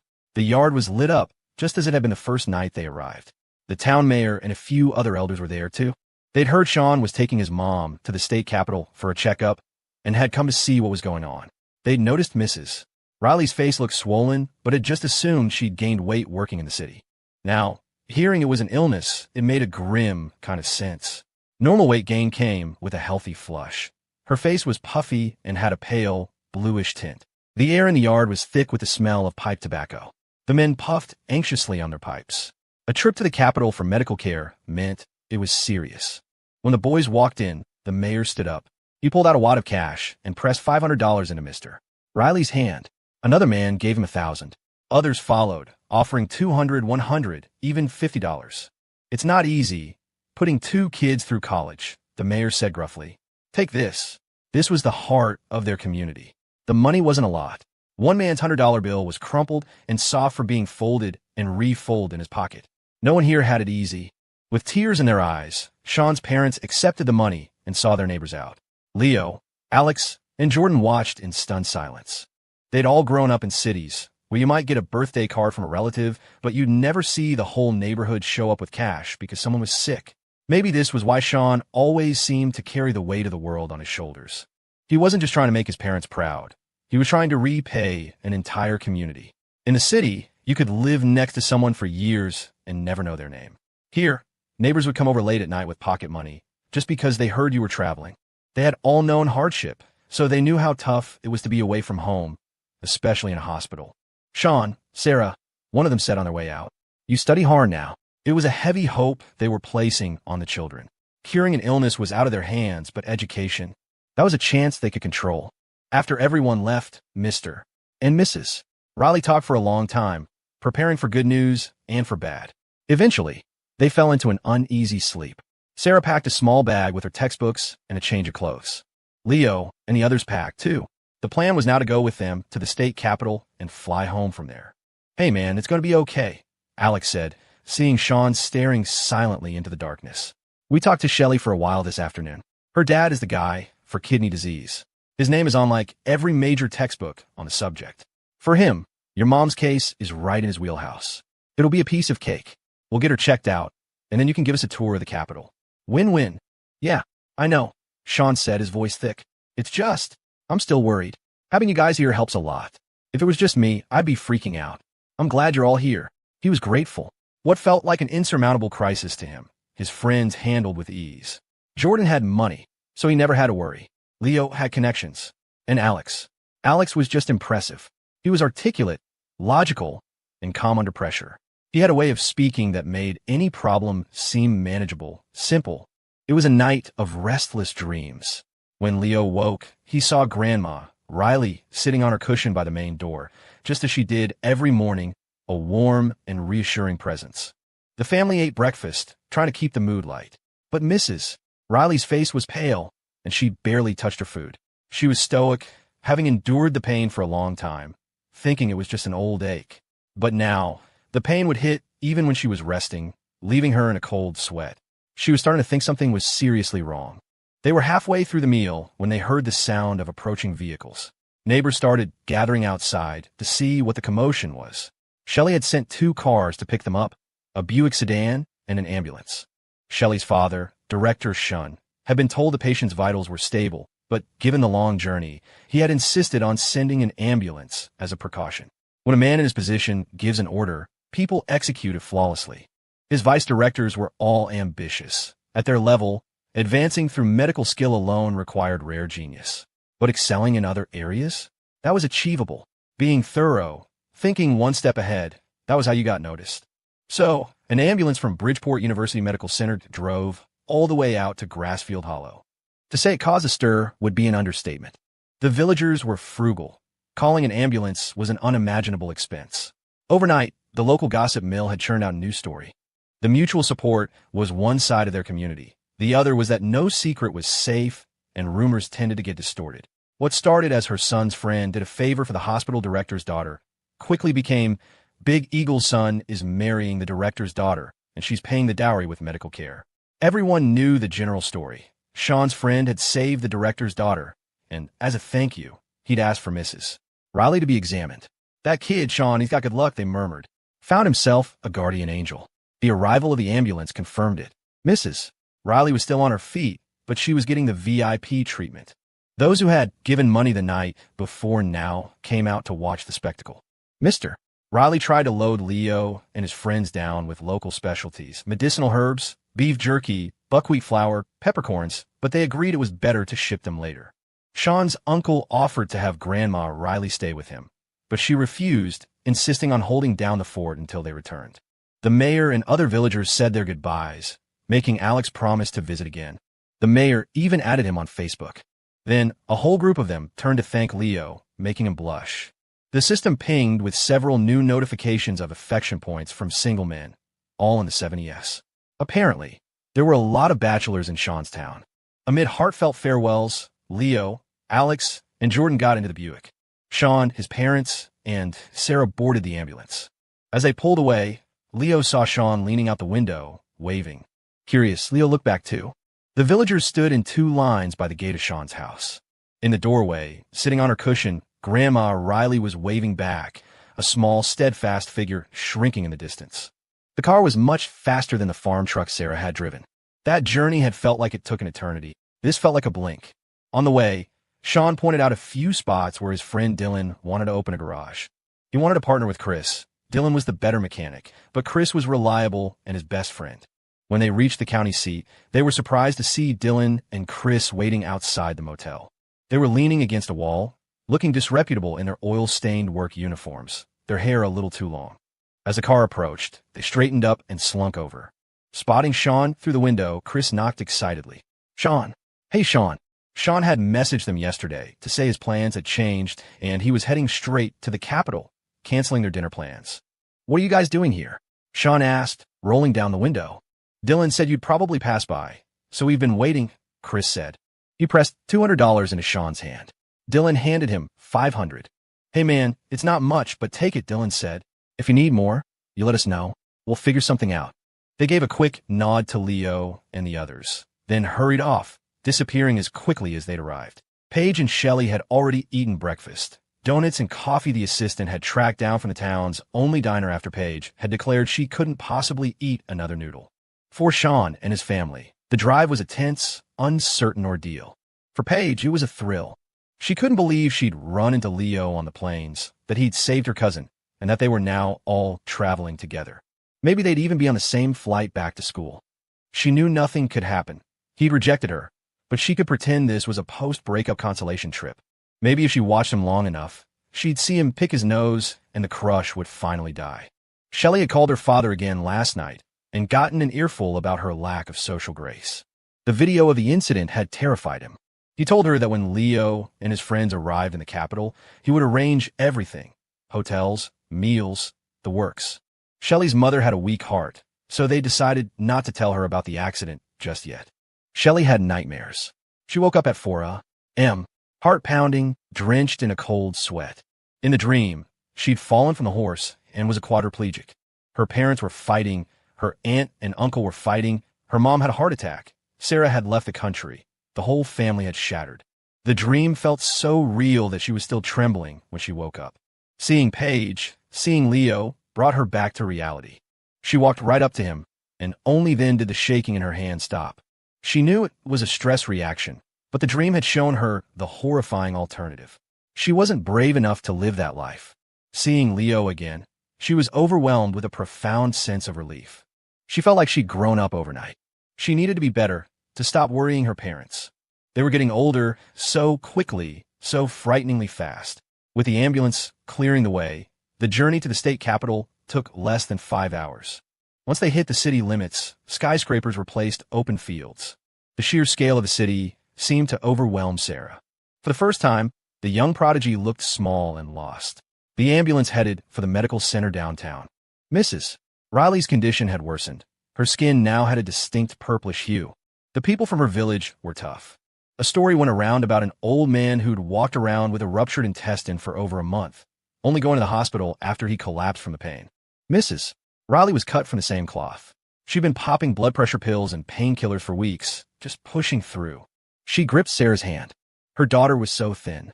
That other girl, Paige, was all round cheeks and innocent smiles.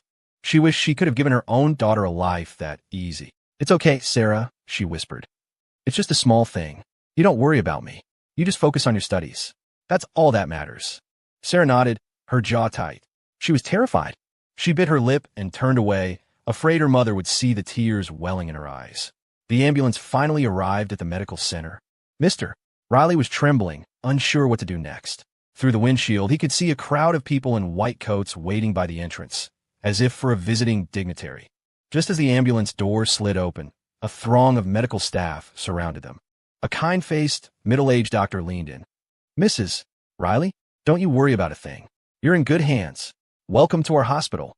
We will provide the most comprehensive and meticulous care to make your stay as comfortable as possible." Leo and the others, getting out of the Buick, were just as stunned. Even Alex was taken aback. This was a whole different level of official welcome. Swept up by the whirlwind of attention, Mrs. Riley was whisked into the hospital before she even had time to be scared, just utterly bewildered. Sarah followed, turning back to look for Leo in the chaotic crowd. He caught her eye and gave her a small, reassuring wave. Suddenly, she felt a profound sense of calm.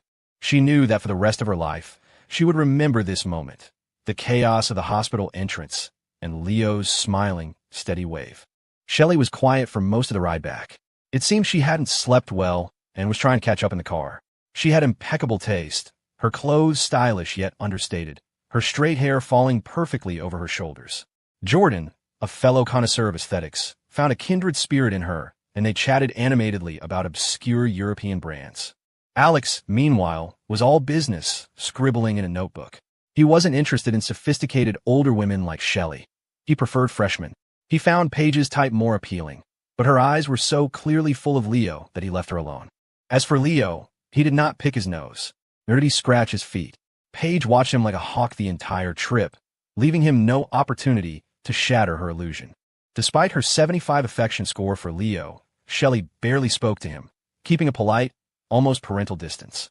When they arrived at the hospital, Shelley leaped out of the car and ran into the arms of a middle-aged man waiting anxiously by the curb. Just then, the mechanical voice sounded in Leo's head. "Congratulations, host, on capturing the heart of 18-karat gold-tier single woman, Shelley Shun. Affection score has reached 78. She is filled with gratitude and the profound relief of a survivor. Please continue your efforts and strive for greater heights." Leo was bewildered. He hadn't done a thing. Shelley had practically avoided him. But as he watched her hug her father, Dar Shun, he understood. Seeing her father, safe and sound, had triggered another wave of relief and gratitude. In her nightmare, he had been a broken man with a full head of gray hair. Here, he was standing tall, a few silver strands at his temples, but still sharp and vital. After a brief, emotional hug, they separated. Dr. Shun saw that his daughter was okay, and the tension finally left his shoulders. He strode over to Leo, gripping his hand with both of his. "Thank you, Leo," he said, his voice thick with emotion. "If it weren't for you, you didn't just save my daughter, you saved our whole family. Her mother has a weak heart. She couldn't have handled it. As for your friend's mother, don't you worry. We will take the best possible care of her. And you must let me host you properly for the next few days. It's the least I can do." Leo felt a little awkward. "You're too kind, sir. It was nothing. Anyone would have done the same. We're the ones imposing on you during your time off." His increased intellect seemed to have come with a verbal upgrade. At least he wasn't just smiling dumbly like his father sometimes did. Dr. Shun beamed, clearly impressed by the polite, well-spoken young man. He then shook hands with Jordan and Alex. Alex, ever the smooth operator, grasped the director's hand firmly. "Dr. Shun, you're the one who's too kind. All these arrangements. You've gone to too much trouble." "Dr. Shun, you're the one who's too kind. All these arrangements. You've gone to too much trouble." The two of them fell into an easy, formal conversation that left Leo watching in awe. But Dr. Shun's focus quickly returned to Leo. He explained that he'd arranged for lunch, and that Sean's mother was being fast-tracked for a full set of diagnostic tests. "Dad," Shelley interrupted, "can we apply for the hospital's financial assistance program for his friend's family? Their hometown is really poor." Dr. Shun nodded. "Of course. If they meet the criteria, we'll do everything we can." He inwardly sighed at his daughter's naivete. You offer financial aid after the bills pile up. That's when people are truly grateful. But from a quick glance, he could tell the patient was seriously ill. Kidney damage looked extensive. Any talk of cost was premature. The group was taken to a restaurant near the hospital for a generous, but not extravagant meal. Dr. Shun left to attend to matters at the hospital, but he had arranged for everything. A driver and a car were waiting to take them to the Crown Plaza, a 5-star hotel with a river view, just a short walk from the medical center. They checked into 2 bedrooms on the 21st floor, then headed back to the hospital. Sean's mother had been admitted to the nephrology department. The ward was in an older building, crowded and chaotic. But while most rooms were triples or quads, Mrs. Riley was in a double room by herself. She was resting, and 4 drip in her arm. Sarah sat quietly by the bed, reading a physics textbook. Just as they walked in, they heard nurses scurrying down the hall, whispering urgently that bed 14 is gone. At first, Leo thought it meant the patient had been discharged, but the grim haste of the nurses told a different story. A shiver went down his spine. This was a place of life, but also of death. A nurse came in to hang a new 4 bag, her manner gentle. "Sarah Riley?" she asked, looking at the young girl, standing attentively by the bed. Sarah glanced at the chart, silently cross-referencing the medications. "The thermometer will be ready in 5 minutes. Just place it back in a case," the nurse instructed before leaving. Mrs. Riley was barely conscious, exhausted from the journey and the hospital ordeal. Leo asked Sarah if she'd eaten. She shook her head. Her father and brother had gone to handle paperwork and buy supplies. Just then, Sean and his father returned. They had been told to just pay a $2,000 deposit for now. Insurance and special assistance programs would cover the rest. The staff had been incredibly helpful, guiding them through a process that would have normally taken days of waiting in lines. They had been whisked from test to test, seen by multiple specialists. Mr. Riley was overwhelmed. Sean knew this was all because of Leo, and he was profoundly grateful. In a place like this, you understood the power of money and connections.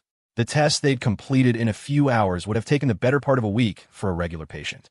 Sean had bought some bread from the hospital cafeteria, but Leo and the others had brought warm food from the restaurant. They all sat and ate, Sarah devouring an entire container of rice. There was something heartbreaking about the scene. Leo couldn't imagine what he would do if his own parents were sick. He didn't think he could be as strong as Sean. A nurse came and checked the thermometer, 100. 4 degrees. Mrs. Riley stirred, managing to sit up and eat a little. Just then, a woman from the next room wandered in, a large, inquisitive woman in a brightly colored silk dress. "So," she said, cornering Alex, "which party official are you related to?" The question was so direct, so expertly aimed. Anyone else would have fumbled. Alex, however, was unflappable. "We were brought in by Director Shun," he said smoothly. The woman's eyes widened, her gaze on Mrs. Riley instantly filled with respect. "Oh my, you're Director Shun's relatives? He's a top kidney specialist. Can you get him to see my husband?" "Whose connection did you use?" Alex countered, turning the question back on her. "Oh, we're internal," she boasted. "My husband is a section chief at one of the affiliated hospitals. That's how we got this 2-person room." She gestured around. "This floor only has 3 of them. The rest are quads. You can't imagine the lines for the bathroom." She leaned in conspiratorially. "So, is Director Shun to you?" Alex expertly deflected, asking about the 3rd private room. "That one's for some city official," the woman said, before trying to circle back to her original question. But Alex masterfully steered the conversation away, leaving her muttering as she left. "He's probably lying. I heard Dr. Shin only sees high-level officials." Alex was momentarily stumped. He'd met his match. Meanwhile, in his office, Dr. Shin was on the phone with his wife. "You have to properly thank that young man," she was saying, her voice still shaky. I know. I've arranged everything," he assured her. "What are you doing in your office?" she demanded. "You're a doctor." He asked for one favor, and you're letting your subordinates handle it? Get down there and see her yourself. He held the phone away from his ear as she continued her tirade. He sighed. His wife was right. He put on his white coat and prepared to do his rounds personally.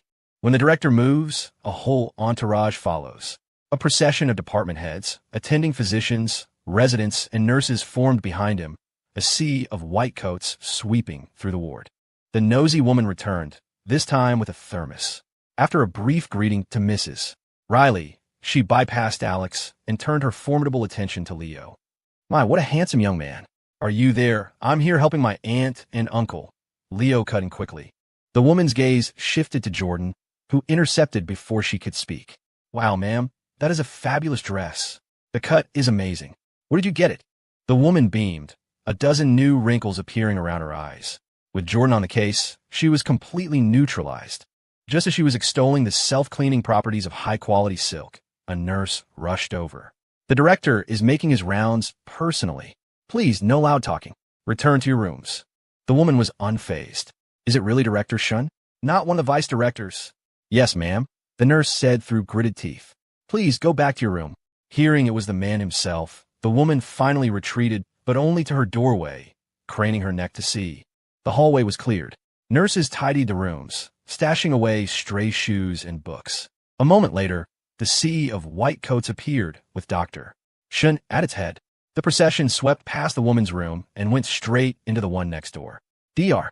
Shun entered and saw Leo standing by the window. He nodded a greeting. "Did you have a good lunch?" "It was great, Dr. Shun," Leo replied politely. Behind the director, the entire entourage of doctors and nurses turned their collective gaze on Leo. It was like a scene from a horror movie, the leader of the white-robed figures singling you out before the rest turned their blank eyes upon you. The pressure was immense. The attending physician presented a thick file of test results. Dr. Shun reviewed the charts, then sat down by the bed. He took Mrs. Riley's pulse and examined her tongue.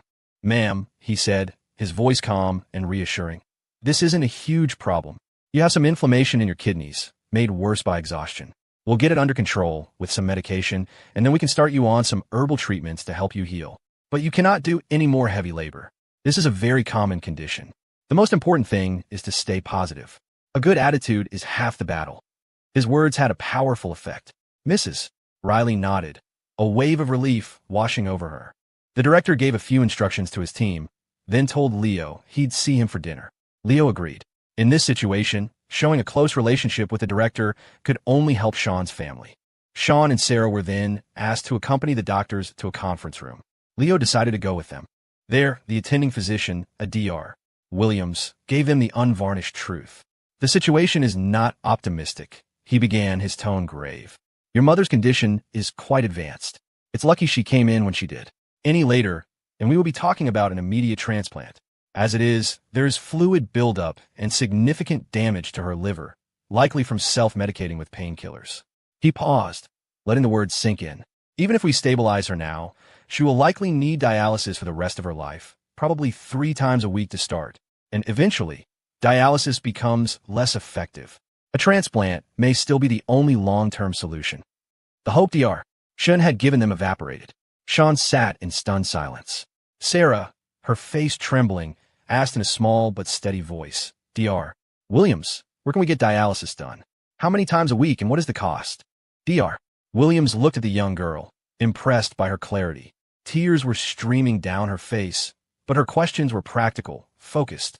Your county hospital won't have the facilities, he explained. The nearest city with a dialysis center is a few hours away. With government subsidies, each session is about $100. But the real cost is living nearby. You need to rent an apartment. It often requires one person to be a full-time caregiver. Dr. Shun, who had been listening quietly, spoke up. Dr. Williams is describing the worst-case scenario. With aggressive treatment and my own research into combined therapies, there is still a chance for significant improvement. As for the cost, you don't need to worry. I have already instructed our administration to enroll your mother in a financial aid program that should, in theory, cover everything. He looked at Leo, then back at Sean and Sarah. In the event she does need dialysis, the director of the hospital in your nearest city is a former student of mine. I can make a call and arrange for her treatment to be covered there as well. When we encounter difficulties, we solve them. That's life. Sean and Sarah stood up and bowed deeply. Thank you, Director Shun. Don't thank me, he said, waving his hand. Thank your friend, Leo.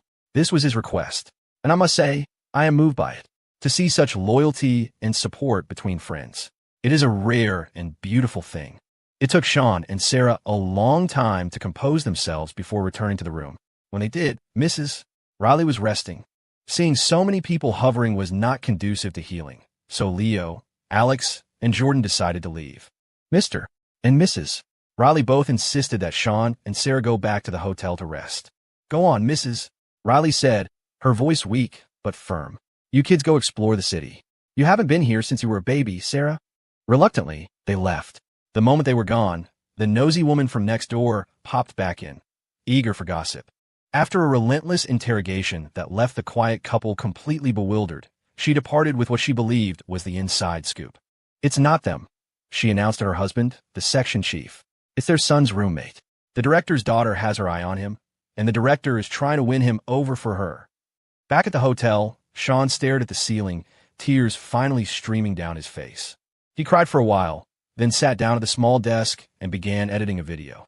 His hands shook and his vision blurred, but he worked on. It was a video of him and his mom making noodles a few nights ago.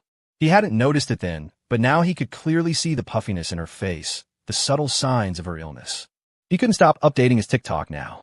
It wasn't just his anymore. It was his and Leo's. He had to keep going. He had no other choice. After he posted the video, he collapsed onto a chair, emotionally drained. Sarah was sitting on the floor, doing homework on the coffee table. He took out his phone and snapped a picture of her. She looked up. Brother, she said, her voice steady.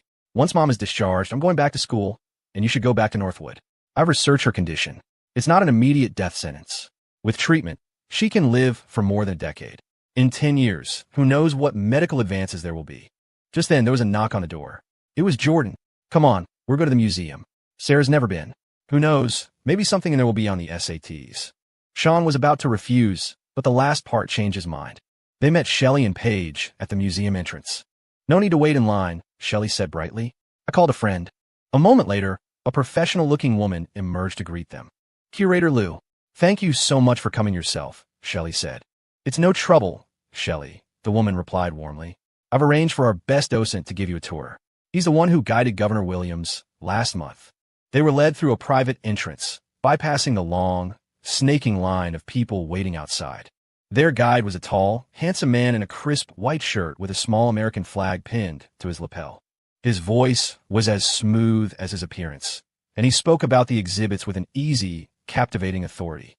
They were even granted access to a few halls that were closed to the public. As they walked, Sean continued to film, documenting their day.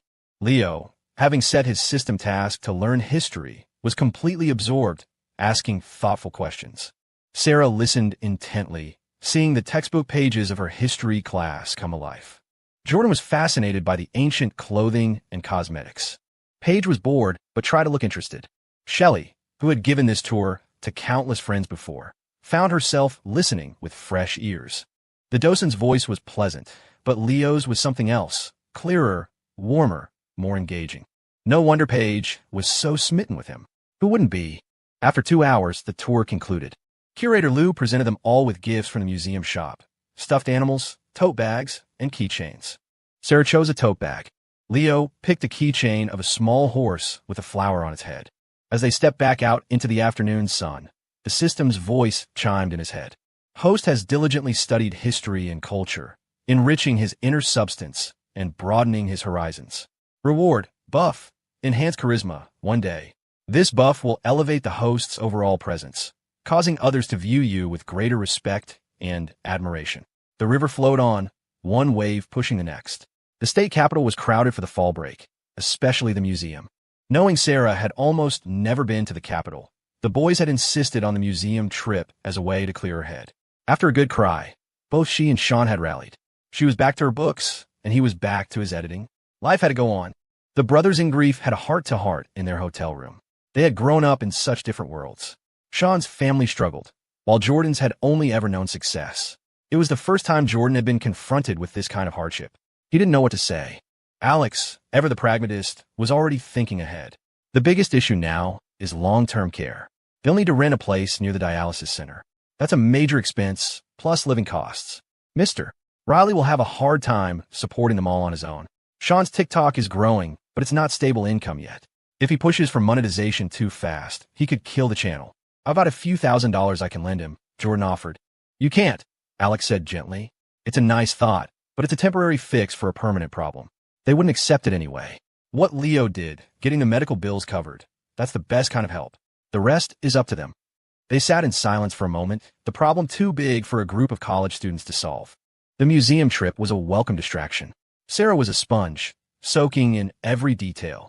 Even Sean seemed to relax, his camera a familiar comfort in his hands. Later that evening, after they had all returned to the hotel, Shelley called Leo. She had spoken with her father again. The good news is, they think they can manage it with medication and a new experimental treatment for now, she said. No dialysis, at least not yet. The bad news is, she'll need to stay in the hospital for observation for at least a couple of weeks, maybe longer. That's still good news, Leo said, a weight lifting from his chest. It is, Shelley agreed. My dad also said. He said, this is a real gift you've given them, Leo. The gift of time. He thinks the research he's working on could be a viable alternative to dialysis within the next 5 to 10 years. If your friend's mom can hold on, she might be a candidate. Leo relayed the news to Sean, who had to sit down, the relief so overwhelming it almost buckled his knees. That night, lying in his hotel bed, Leo looked out at the city lights reflecting on the dark water of the river. He thought about the chaotic day, about the fear and the hope, the kindness of strangers and the strength of his friends. He checked his system. His new charisma buff was active, casting a faint, pleasant glow over his attribute panel. He didn't feel any different, but maybe that was the point. It wasn't a superpower. It was just a quiet confidence, a subtle shift in the way the world saw him. He thought about Shelley's words.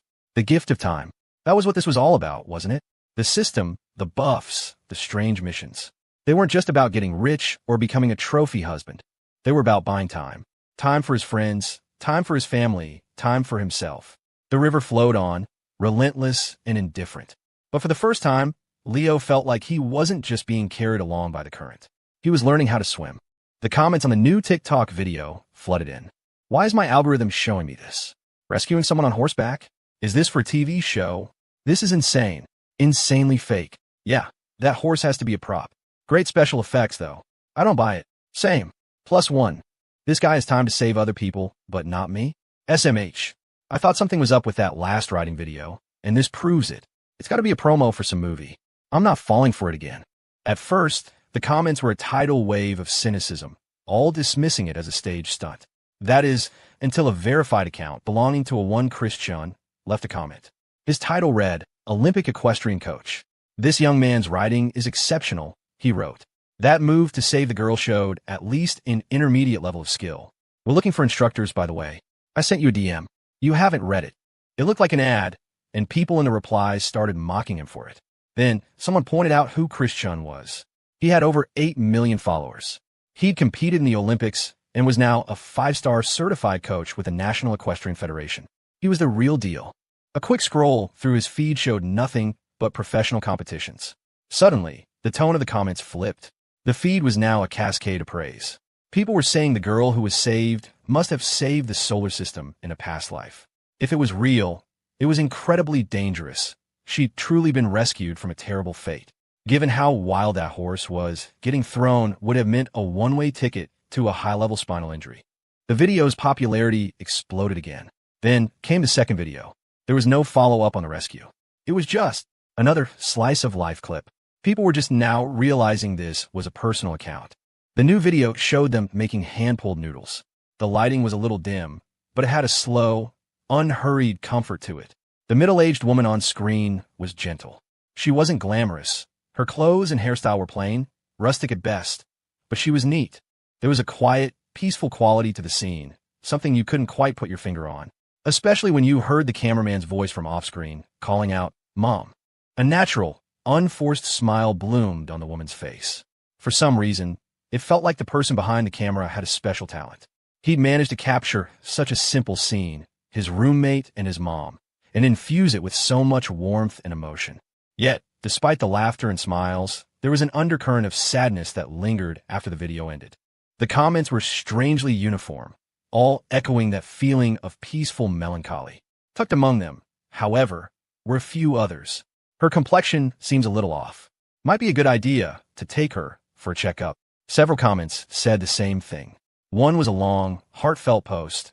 My mom passed away 20 years ago when I was a freshman in college. For the rest of my life, I wouldn't have a mother. I stumbled through everything, lost and confused. I was so envious of people who had both their parents. I tried so hard to remember the time we had together, but the memories were always faint, like a faded photograph. Maybe some of it was just too painful, and my mind blocked it out. For the longest time, I felt like a part of my soul was missing. As I got older, I learned to handle things on my own. It wasn't until I became a mother myself that I could finally start to accept it. That being her son was a gift that outweighed any tragedy. There's regret, but you can't be afraid. You keep moving forward. And when I look back, it feels like she's still there, smiling and waving, telling me not to turn around, to keep going, that maybe we'll see each other again at the end of the road. This simple video made me think of my mom. When I call out for Mom, no one answers anymore. But when my child calls me Mom, I do. The video didn't have a massive number of comments, but it had an unusual number of long, reflective ones. It said that some alien species communicate purely through thought, formless beings like clouds that can link their minds together, becoming one vast, powerful entity. In a way, humans have the same ability. Though our thoughts are contained within individual bodies, at certain moments, they connect. Seeing this video was one of those moments, a universal frequency that made everyone think of their own families, of something both ordinary and extraordinary. After that video, the photography skill Sean had was no longer just a secondary ability gifted by Leo. It became truly his own. He grew rapidly, his shots remaining simple, but now brimming with powerful emotion. Through Sean's lens, even Leo seemed to have an extra filter, making him appear better, more compelling. Because this was Leo from Sean's perspective. After the tour of the State Museum, Shelley had arranged for them to have tea at a place by the river. It was a rustic cafe, the Riverbend Lodge, where you could watch the muddy, churning water of the Bridgeport River rush past. They served local artisanal pastries and a strong regional blend of black tea, all while a lone musician played raw, mournful blues on a guitar. It was the perfect way to rest after walking for so long.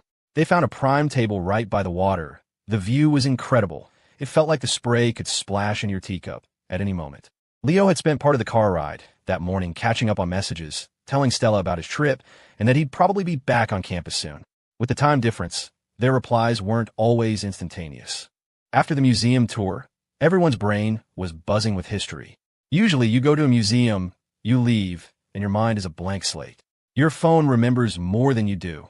You post a few pictures to your Instagram story and call it a day. But today was different. Their guide had been excellent, weaving stories and anecdotes together in a way that made some of it stick. Still, sitting by the roaring river, those facts were already starting to fade. Except for Sarah, perhaps. She hadn't brought a book with her that afternoon and was completely immersed in just having fun. Her intelligence seemed to completely captivate Paige, who had taken a liking to her. Paige looked after Sarah all day, the two of them chattering away like old friends. They sat there, sipping tea and listening to the blues as the sun began to set. That evening, Dr. Shen had arranged for dinner. It was at a restaurant on the top floor of the city's tallest building, with a panoramic view of the entire skyline. Sarah didn't join them. She was at the hospital, and Sean stayed with her. After all, he'd asked for a favor, and he wanted to be there to express his gratitude in person. Shelley's parents, however, were both there. Without his white coat, Dr. Shen looked like a short, unassuming man. The coat definitely gave him more of an authoritative air. Paige's aunt, Eleanor, also had a round face, much like Paige's, and looked younger than her age. Paige found the whole situation surreal. First, running into Leo out here was crazy enough.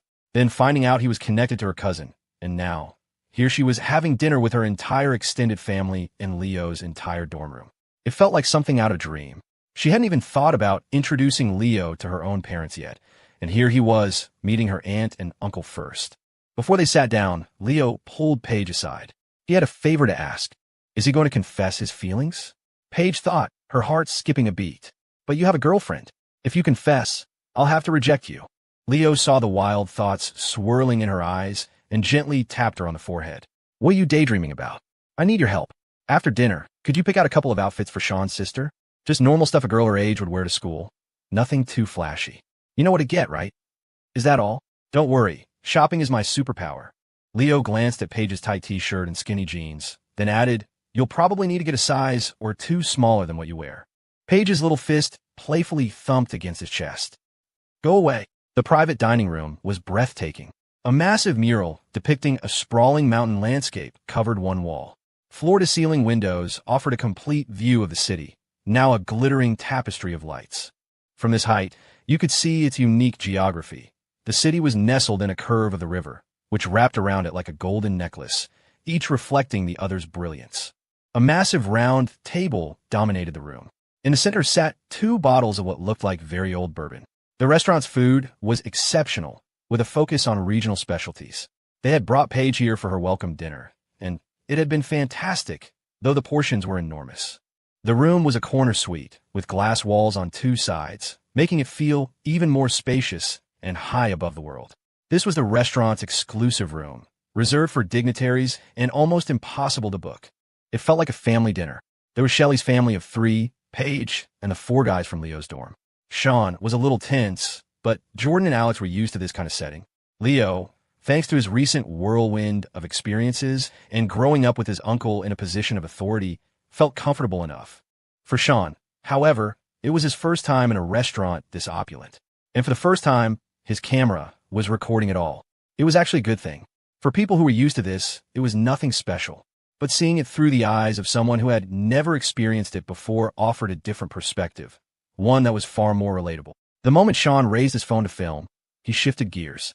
He became a professional with a job to do, a documentarian, a recorder of events. And just like that, his anxiety melted away. When his lens found Leo and Paige talking off to the side, Sean paused for a beat before panning away. He felt like his own personal filter for Leo was getting a little too strong. He knew full well that Leo's parents were ordinary working-class people who had been laid off.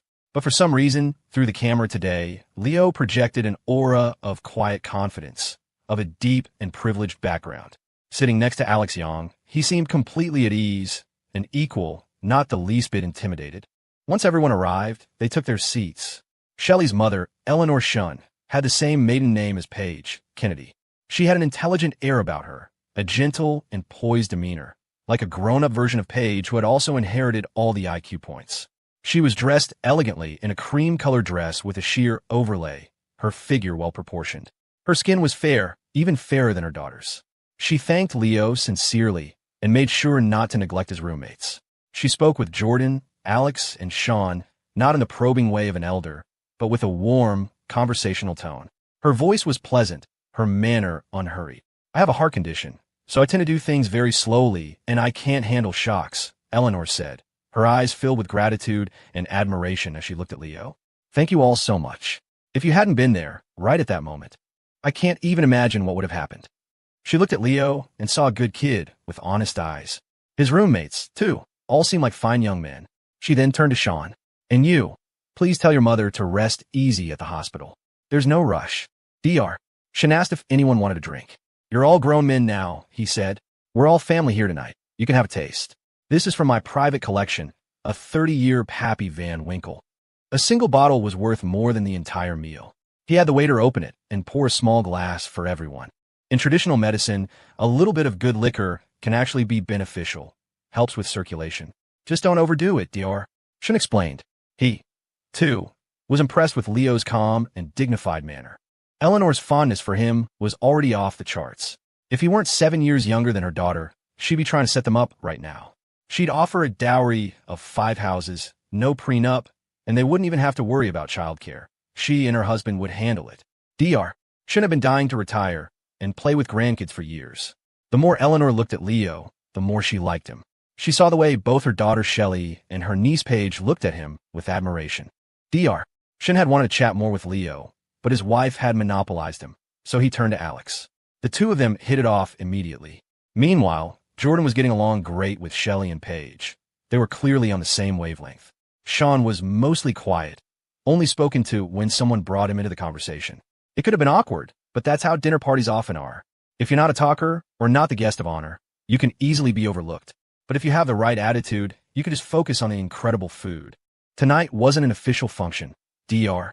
Sean genuinely wanted to thank Leo, so he made sure Sean wasn't ignored. And Leo, who was probably closest to Sean in the dorm, would occasionally bring him into the conversation. But Eleanor was truly smitten. The young man hadn't just saved her daughter's life. His conversation and demeanor were delightful. He had a pleasant voice, good manners, a kind heart. The more she saw, the more she liked. As for his thank you, arranging for Sean's mother to be treated at the hospital, that was nothing to them. It was a simple favor, the kind they'd do for even distant relatives from their hometown. She still felt they owed him a real debt of gratitude. At home, she and her husband had discussed what to give him. A phone or a laptop seemed too trivial. A house was too extravagant, and he didn't live here anyway. They figured most young men like cars. A nice car. During the meal, Eleanor turned to Leo. Do you like cars? What's your favorite brand? Leo didn't even have his license yet. He was planning to get it after fall break. It seemed useful for running errands for professors. As for cars, he didn't know much beyond the usual luxury brands, though nowadays everyone seemed to be talking about EVs. They're okay. I don't have a particular favorite. I think electric cars are pretty cool. I've heard the American ones, like Rivian, are really well made. Eleanor nodded. Supporting domestic brands was a good thing, and not being obsessed with cars meant he wasn't a reckless driver. He was sensible. She liked him even more. Realizing he couldn't be her son-in-law, Eleanor changed the subject. What do your parents do? My family runs a small restaurant, Leo said. It does all right. My dad manages it, and my mom helps out sometimes. Eleanor found his modesty charming. He wasn't arrogant or impatient. Her own daughter, 6 or 7 years his senior, wasn't as composed. Everything about him was perfect. After everyone had sipped the rich, complex bourbon, even Paige took a tiny taste, finding it spicy but surprisingly sweet.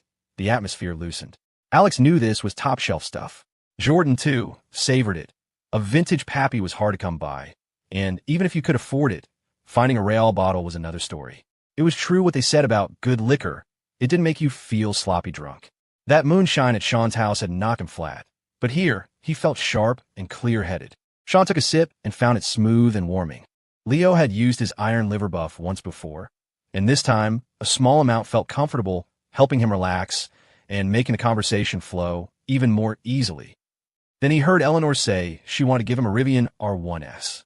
No, and Eleanor, really, I was just making conversation, Leo protested. I'm still a student. I wouldn't have any use for it. Just then, his phone buzzed with a video call from his mom. Grateful for the interruption, Leo answered it. He didn't know how to navigate the awkward dance of refusing a gift. It was like at New Year's when relatives give you cash, and you say no, no, no before stuffing in your pocket. On the screen, his mom was having tea with his Aunt Sky in an elegant tea house, decorated in a classic style with mist rising from water features. Leo, your aunt said she saw a video of you on TikTok, riding a horse, and you rescued someone? You be careful out there. What are you up to now? Leo panned the camera around the room. I'm in the state capital, near Sean's hometown. The young woman I helped insisted on treating us to dinner, so we're eating now. All right then, you'll have a good time. Stay safe. His mom saw he was busy and was about to hang up. But suddenly, Eleanor leaned into the frame, greeting the woman on the screen. Then she took the phone from Leo's hand and started chatting. A moment later, she was walking over to where Dr. Shin was sitting, phone in hand. Leo had no idea his mom was such a conversationalist. When she finally handed the phone back, Eleanor turned to him, her face beaming. Leo, it's truly fate. I just found out that your mother and I were born in the same year. Isn't that a coincidence? So here's what I think. You should be our godson. My husband and I only have the one daughter, and we've always wished we could have had more children. Leo was speechless. What did being born in the same year have to do with anything? And just like that, in a whirlwind of events, he had somehow acquired a godfather and a godmother. Shelley was now officially his older sister. At least Paige was still a generation younger. The rest of the meal was a joyous affair. Afterwards, a key fob for a brand new Rivian R1S was pressed into Leo's hand. Dr. Shin heard it was a good car and ordered it for our daughter, Eleanor explained. It just arrived a couple of days ago. Apparently, it has a self-parking feature, which is good because he's always stressing about her parking skills. She smiled warmly. This isn't a thank you gift. It's a welcome to the family gift. Take it. No refusals allowed. The dinner ended, and Paige Kennedy felt like her world had just collapsed. What the hell? The boy she liked was suddenly a relative. Was this some kind of cosmic joke? If you can't be a couple, you'll be family? She didn't even know where to begin to complain. Her Aunt Eleanor, however, was thrilled. The young man had such a wonderful temperament and good manners. She'd had a lovely chat with his mother on the phone. They'd clicked instantly. Leo's aunt was there too, and the easy, warm relationship between his mother and aunt spoke volumes about their family harmony. They had already made plans to have tea together sometime. Dr. Shin rarely saw his wife take such a liking to a young man. She was usually so critical of the potential suitors for their daughter. At this rate, Shelley was going to end up alone. He hadn't expected the godson idea, but as he thought about it, he approved. Having worked in a hospital for so long, he'd seen too much of life and death. He worried about his daughter being lonely in the future, especially after she returned from studying abroad. He feared she'd adopt some dink lifestyle or decide to be single forever. Not that he would object, but he worried about who would look after her when she was old. His wife's sudden inspiration was a stroke of genius. He might be a hospital director with some money now, but the future was uncertain. His daughter could be naive, and he worried she might struggle later in life. This young man, Leo, was undeniably kind-hearted and had a strong moral compass. That alone was a rare quality. On top of that, he was handsome, well-spoken, and his family, though modest about their restaurant, seemed respectable. His future was bright. A car was a small price to pay. At the hospital, he saw patients willing to give up their entire fortunes just for a chance to live. This car wasn't just a gift. It was a bond, an extension of their relationship. The connections he had might not necessarily pass down to his daughter. This was different. Shelley felt a strange mix of emotions. Had her parents sensed her crush on Leo and preempted it? But becoming his sister, that wasn't so bad. She was fond of him, but it wasn't love, not yet. It was a mix of gratitude, admiration, and affection. Now that he was her little brother, she actually felt a sense of relief. It normalized her feelings and would make their interactions much easier. After dinner, Eleanor insisted that Leo come over to their home to recognize the door. Meanwhile, Paige remembered her promise to buy clothes for Sarah. So they split up. Paige, Shelley, and Jordan went shopping, while Leo, Alex, and Sean went with the Shuns. Alex had gotten along well with Dr. Shin and continued their conversation on the way. Leo brought Sean along, figuring it would be good for him to build a relationship in case his mom needed more help in the future. The Shuns' home was a massive riverfront apartment with a large terrace, several balconies, and a maid's quarters. The decor was luxurious but tasteful, a sophisticated Euro-American style that likely had Shelley's touch. A housekeeper greeted them at the door with water and fruit. "You're from around here," Eleanor said to Sean. "From now on, when you and Leo come back for breaks, you treat this place like your own home." Though the boy was quiet, he seemed reliable. Her affection for Leo extended to his friends. Sean was stunned. Back home, everyone said they couldn't get used to city living, that the houses were too small. He now realized it wasn't that city houses were small, it was that the people they knew had small houses. The Shin's apartment was enormous, including the maid's room and a converted tea room. It was a 6-bedroom, 3-living room, 4-bathroom apartment. It had 2 kitchens, one for Western cooking and one for other styles. It was anything but cramped. The apartment had a dedicated tea room. Leo, mentioning he knew how, proceeded to brew a pot of tea for them. His technique was masterful, finally bringing out the true, complex flavors of Dr. Shin's prize collection. Both Dr. Shin and Eleanor were delighted. Eleanor normally avoided tea this late, but the aroma was irresistible. It was a 20-year-old aged raw pu'er, so a little bit wouldn't hurt her sleep. It was the first time Alex had tasted tea made by Leo. He took one sip and thought, holy shit, Leo really had some hidden depths.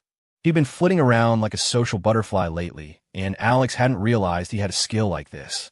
No wonder he was suddenly on such good terms with the university's leadership. President Grant had mentioned him several times. Alex had assumed it was just because he was good at spades, but this was a whole other level.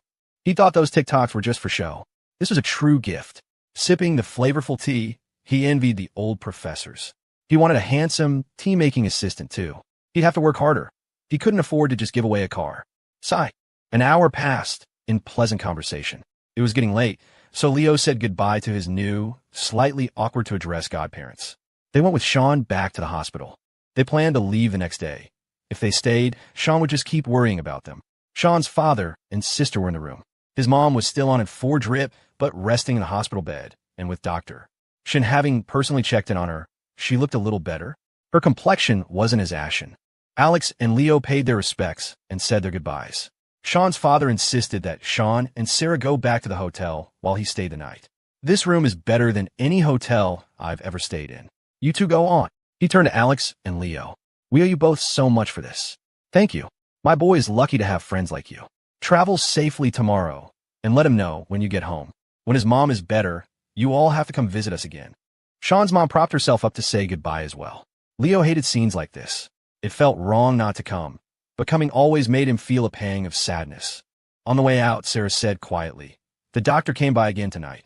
He said things are looking good, that she's okay. Back at the hotel, Sean walked his sister to her room. Leo took a shower. Jordan returned a little later, followed by Paige and Shelley. Paige saw Leo open the door, his hair dripping wet as he toweled it dry, wearing a plain white t-shirt and shorts. Her heart did a little flip-flop. Hi, Shelley, Leo said. Shelley smiled. Seeing him like this, he looked even younger. Definitely a little brother. You're leaving tomorrow, so I just wanted to stop by. I might have a business trip near your campus sometime. Next time, I'll take you to meet my parents properly. This cousin of mine can be a handful, so please look after her for me. Of course. Paige is great, Leo replied, stopping himself from adding, she doesn't need my help, which would surely have set Paige off. They chatted for a few more minutes. Shelley mentioned she would have the car shipped to him. It's easy, it'll be there in a week. I'm not a fan of the Rivian anyway, so it works out. It's the only way to accept my father's overwhelming affection. I wanted a Ferrari, but he said no. So, little brother, you work hard and buy one for me someday, she joked. Leo laughed. I'll do my best. Paige proudly showed him the clothes they bought for Sarah. She had initially picked out dresses, but Shelley, ever practical, pointed out that the weather was about to turn cold. Instead, they got a pair of jeans, a light pink puffer jacket, 2 sets of thermal underwear, and a thick, white windbreaker with a hood that could be worn over anything. It was both stylish and functional. In the end, Shelley had paid for everything, refusing to take Leo's money. You're all students, she'd said. You're not working yet. Their flight was at 10 the next morning. After having breakfast at the hotel with Sean and Sarah, they prepared to leave for the airport. It was Sarah's first time at a luxury hotel breakfast buffet, and there was so much food. Sean was so stuffed that he couldn't even maintain a properly somber farewell mood. When it's a buffet, you can't help but feel like you're wasting money if you don't eat a lot. Sarah ate her fill too, and she seemed much less tense today. When she was serious, she had a fierce, almost intimidating look about her. She'd probably make a very strict boss someday. Leo handed Sarah the new clothes and a pair of his old headphones.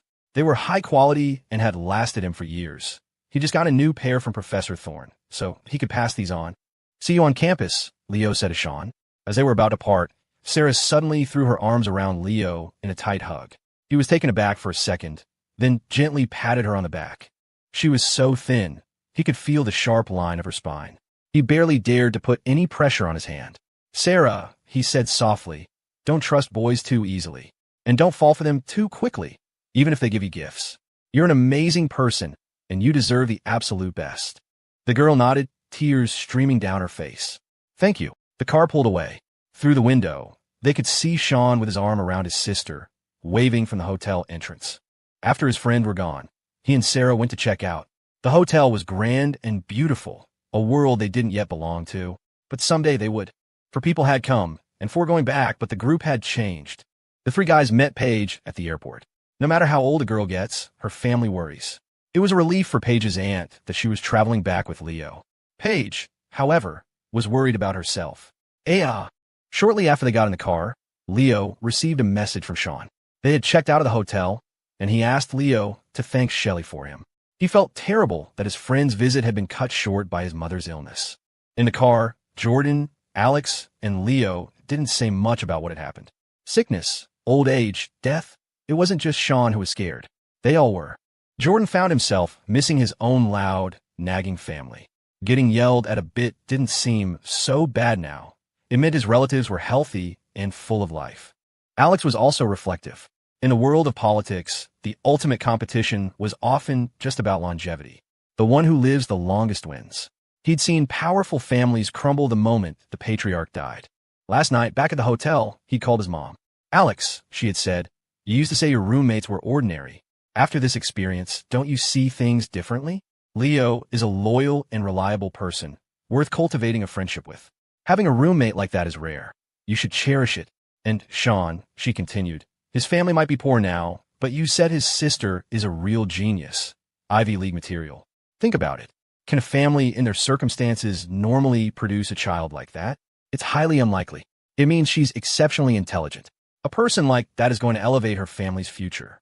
Leo isn't just kind, he's perceptive. He helped them at their lowest point, sending charcoal in a snowstorm.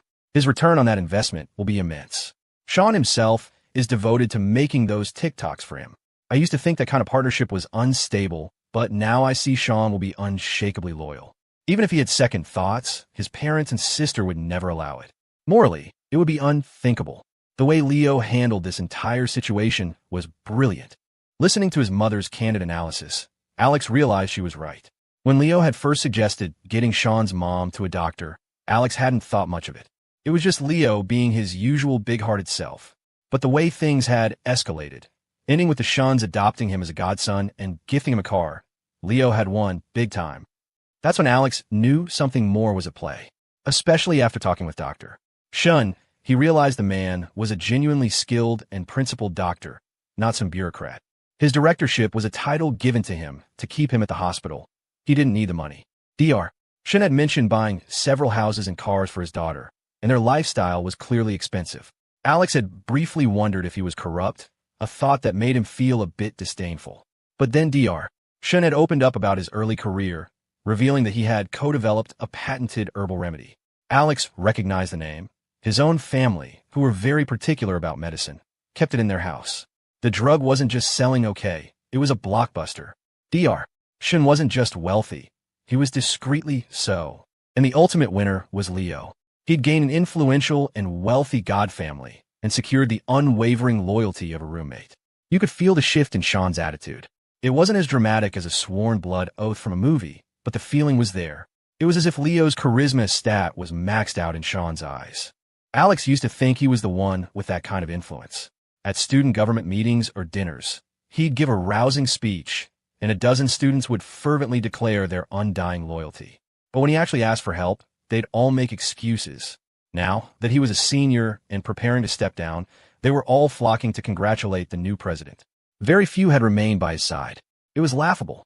A university was just a microcosm of society. He'd been arrogant, overconfident, and he'd stumbled. At least it was happening here, while he was still in school. After hanging up with his mom, he felt he could do something more. Relationships were built on more than just calculated interests. So, when Jordan got back to the hotel, the two of them stayed up late drafting a feasibility report. Now, in the car, he was asking for Leo's input. His mom had repeatedly told him that when a person is on a lucky streak, they carry a kind of positive energy, and it was wise to listen to their opinions.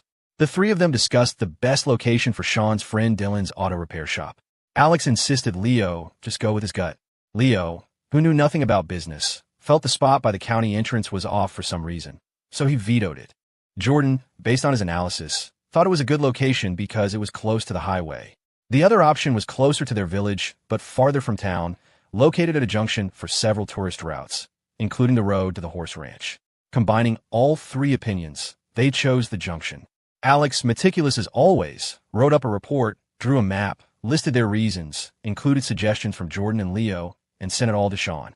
Meanwhile, Sean and his sister returned to the hospital room with their luggage, quietly stowing it away. The private room felt enormous. He found his parents looking exhausted. "Your friends are gone?" his father asked after Sean told him he'd seen the guys off. "When you make something of yourself," his father said, his voice heavy, "you make sure you thank them properly." The reason for their somber mood became clear a moment later. An overly friendly woman whose husband was in the next room had paid them a visit. Her husband, she'd proudly announced, was the head of medical administration at a major city hospital. She was a self-proclaimed expert. She looked at your mother's chart, Sean's father said in a low voice. "She told us about the other patients on this floor. Most of them are in serious condition. Her own husband is on dialysis. The man in the next room, some retired official, needs a transplant. She said a transplant costs hundreds of thousands of dollars, and even then, there are no donors." The words dialysis and transplant landed like hammer blows, knocking the air out of the room. Sean's parents had been awake most of the night, the fear a cold, crushing weight. His mother looked at the new clothes Sarah had brought for her, and her eyes welled up, overwhelmed with a sense of helplessness. "You have to thank Leo," his father repeated, his voice thick with emotion. "He's a good person." Just then, a team of doctors swept in from morning rounds, their presence a welcome, professional interruption. They were thorough and kind, spending a good amount of time in the room before moving on. Sean checked his phone and saw the message from Alex. He read the report, thanked him, and forwarded it to Dylan. A moment later, Dylan video called him, standing in an empty lot, wearing his mechanic's coveralls. "Riley, your friends are amazing. They really know their stuff. Tell them thanks for me. How's your mom?" Sean panned a camera around the room. "My friends helped arrange a private room. She's doing well. It's all good." After they hung up, Dylan sent him $500. "Riley, consider this report your buy-in. You're a partner now. I'm short on cash and have to borrow more, so this is all I can give you for now. Your mom looks good in the video. Don't worry too much. I'm here. I can check in on her when she's back home." Then, a few more notifications came in. They were from his roommates. Leo sent him $2,000. Alex sent him $2,000. Jordan sent him $2,000. They must have coordinated it. Or maybe they hadn't. All the messages just said, "See you at school." Shelley wore a light trench coat, perfect for the slight chill in the morning air. She had an artistic flair, tall and striking in the coat, loose-fitting khaki pants, and a white button-down. Her long hair was slightly messy, framing a face with a delicate nose and large eyes. She was the kind of person who was beautiful even before you saw her face, and breathtaking when you did. People in the airport turned to look at her as she helped Paige with her luggage. Paige's beauty was the sweet, youthful kind, completely different from her cousin's confident, world-wise elegance. At 28, Shelley was in her prime. Car, apartment, a hospital director for a father, a gentle mother, and a prestigious education abroad. She seemed to have it all. Seeing her at the airport, Leo felt like he was looking at the embodiment of early autumn, mature, vibrant, and beautiful. It made him think of a classic film, with the actress striding through a train station, but where the character was full of sorrow, Shelley was full of life and effortless style. It was a moment worth capturing. As Shelley and Paige waited inside with their luggage, Leo took out his phone and snapped a few candid shots. A genuine airport street-style photo. No wonder celebrities love them. The vast, modern space, the luggage, the sense of being in transit. It created a natural story. Shelley had bought their tickets back, and being the generous person she was, she'd booked them business class seats. They had accepted, though Alex and Jordan insisted that if she ever came to their cities, they would host her properly. It was the kind of polite exchange born from a single shared meal. But for Sean, the $2,000 from each of his roommates felt heavy. Poverty clips your wings. You become hesitant to accept too much generosity because you know you can't repay it. The same amount of money holds a different weight for different people. At the priority security line, they said goodbye to their newly adopted, beautiful older sister. Shelley hugged Leo. "Goodbye, little brother. I'll come visit you." Leo felt a dozen pairs of eyes on him. Paige pouted. She never hugged me. Then Shelley turned and wrapped her arms around Paige. Paige's mind short-circuited. Does this count as an indirect hug? You silly girl, Shelley said, ruffling Paige's wavy hair. You should be focusing on your studies. What are you talking about? I do study. I just can't learn it. Paige grumbled, her hair now a mess. After security, they went to the VIP lounge. The guys were still full from the hotel breakfast, but Paige, incredibly, ordered a bowl of beef noodles. After she finished the noodles and a drink, it was time to board. The flight attendant led them down the jet bridge, and they found their seats. Paige and Jordan were in one row, Leo and Alex in another. Leo saw Paige staring at him. He deliberately said, I'm not switching with you. I want the window seat to look at the view. Paige's cheeks puffed out. You idiot, she screamed internally. I don't want to switch with you. I want to switch with your roommate. But he looks so old and scary. Ugh. Alex and Jordan chuckled. Finally, Alex spoke up. Jordan and I have something to discuss. Paige, would you mind trading seats? Paige, trying to look casual, but failing to hide her delight, nodded. This roommate wasn't so bad after all, even if he did look old. Alex had to make the offer. He was worried her furious foot-tapping would punch a hole through the floor. He wondered about Paige's family background. She was in college, but acted like his 8-year-old cousin. Previously, Alex would have thought someone like Paige was a good match for Leo. Both seemed so innocent. But now he wasn't so sure. Was Leo playing the long game, smarter and more calculating than he let on? Thinking back, Alex realized that maybe he had been the naive one, and that's why he'd seen Leo that way. You see the world not as it is, but as you are. The trip to Sean's hometown had been a humbling experience. He used to think Sean was too soft to amount to much, but now he understood. If they had switched places at birth, Alex would probably be working a dead-end job in that small town. For Sean to have made it out and into a university was an incredible achievement. The plane took off, a bumpy ascent from the ground to the clouds. Paige, her mouth never idle, passed out chewing gum to everyone to help with the ear pressure. Okay, Alex thought, I'll raise her age to 10. Leo sent the photos he'd taken to Shelley and Paige. He also sent a quick message to Stella, telling her he was on the plane and would have to turn off his phone. The trip would be over 3 hours. Paige, not so subtly, glanced at Leo's phone and saw the profile picture of the person he was messaging. It was a girl, so beautiful she looked like a stock photo model. Then Leo exited the app and powered down his phone. A moment later, Paige's own phone buzzed. She saw the pictures Leo had sent her and immediately forgot about the beautiful profile picture. Did Leo take these? He made her look so good. Shelley looked amazing, of course, but she looked good too. Tall and slim, not in an edited, airbrushed way, but naturally. Her hair was long, her legs were long, her waist was trim. This was how she saw herself, but no one ever managed to capture it. In selfies with her roommates, her face always looked round. But in Leo's pictures, it wasn't round at all. She felt a surge of confidence. Leo had no idea what was going on with Paige, who was now clutching her phone and giggling to herself. He pulled out a book. It felt wasteful not to be working on a task for the system. He bought the book in the airport lounge. He'd picked it up, flipped through a few pages, and been captivated by the prose. It was simple, yet profound. It had been a long time since he'd read something so refreshing. He paid the $59.80, ouch, expensive, and took it with him. The book was titled The Shadow Boxer of 5 Points by an author named Daniel Chow. The first line read, "A master is a light in the dark. When he does not shine, you see only the peddler, the laborer, the common man." The plane climbed higher. The city and mountains receded, and clouds drifted past the window. Some people look at the scenery from a plane. Some people nap. Some read the newspaper. Some chat. But when you pull out an actual, physical book, you're on another level of cool. Paige had a bag full of snacks her aunt had packed for her. She was about to pull them out and dive into a novel she'd downloaded on her phone, a spicy enemies-to-lovers story, when the guy next to her pulled out a book. Suddenly, she felt self-conscious about her bag of spicy beef jerky. But just reading a novel on her phone, without snacking, was boring. She peeked at the row in front. Jordan was playing a game on his phone. Alex, the older-looking one, was actually writing something by hand in a notebook like an essay. Weirdo. Looking back at Leo, lost in his book, she couldn't decide which of them was weirder. Still, Leo looked pretty handsome when he was reading. She pretended to take a selfie, leaning her head back just enough to get him in the frame. Peace sign. She mentally high-fived herself for her genius. Leo was completely absorbed.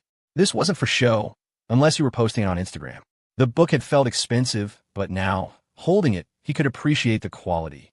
The paper was a soft, yellowish ivory with a pleasant texture. The theme, the lone martial artist, had faded from popular culture. He'd grown up on classic kung fu movies, but now he read web novels. Why bother with fists and swords when you could have immortal cultivation and god-tier powers? Technology had replaced the old martial world. But reading about it now, it had a different flavor. The book opened by describing a neighborhood called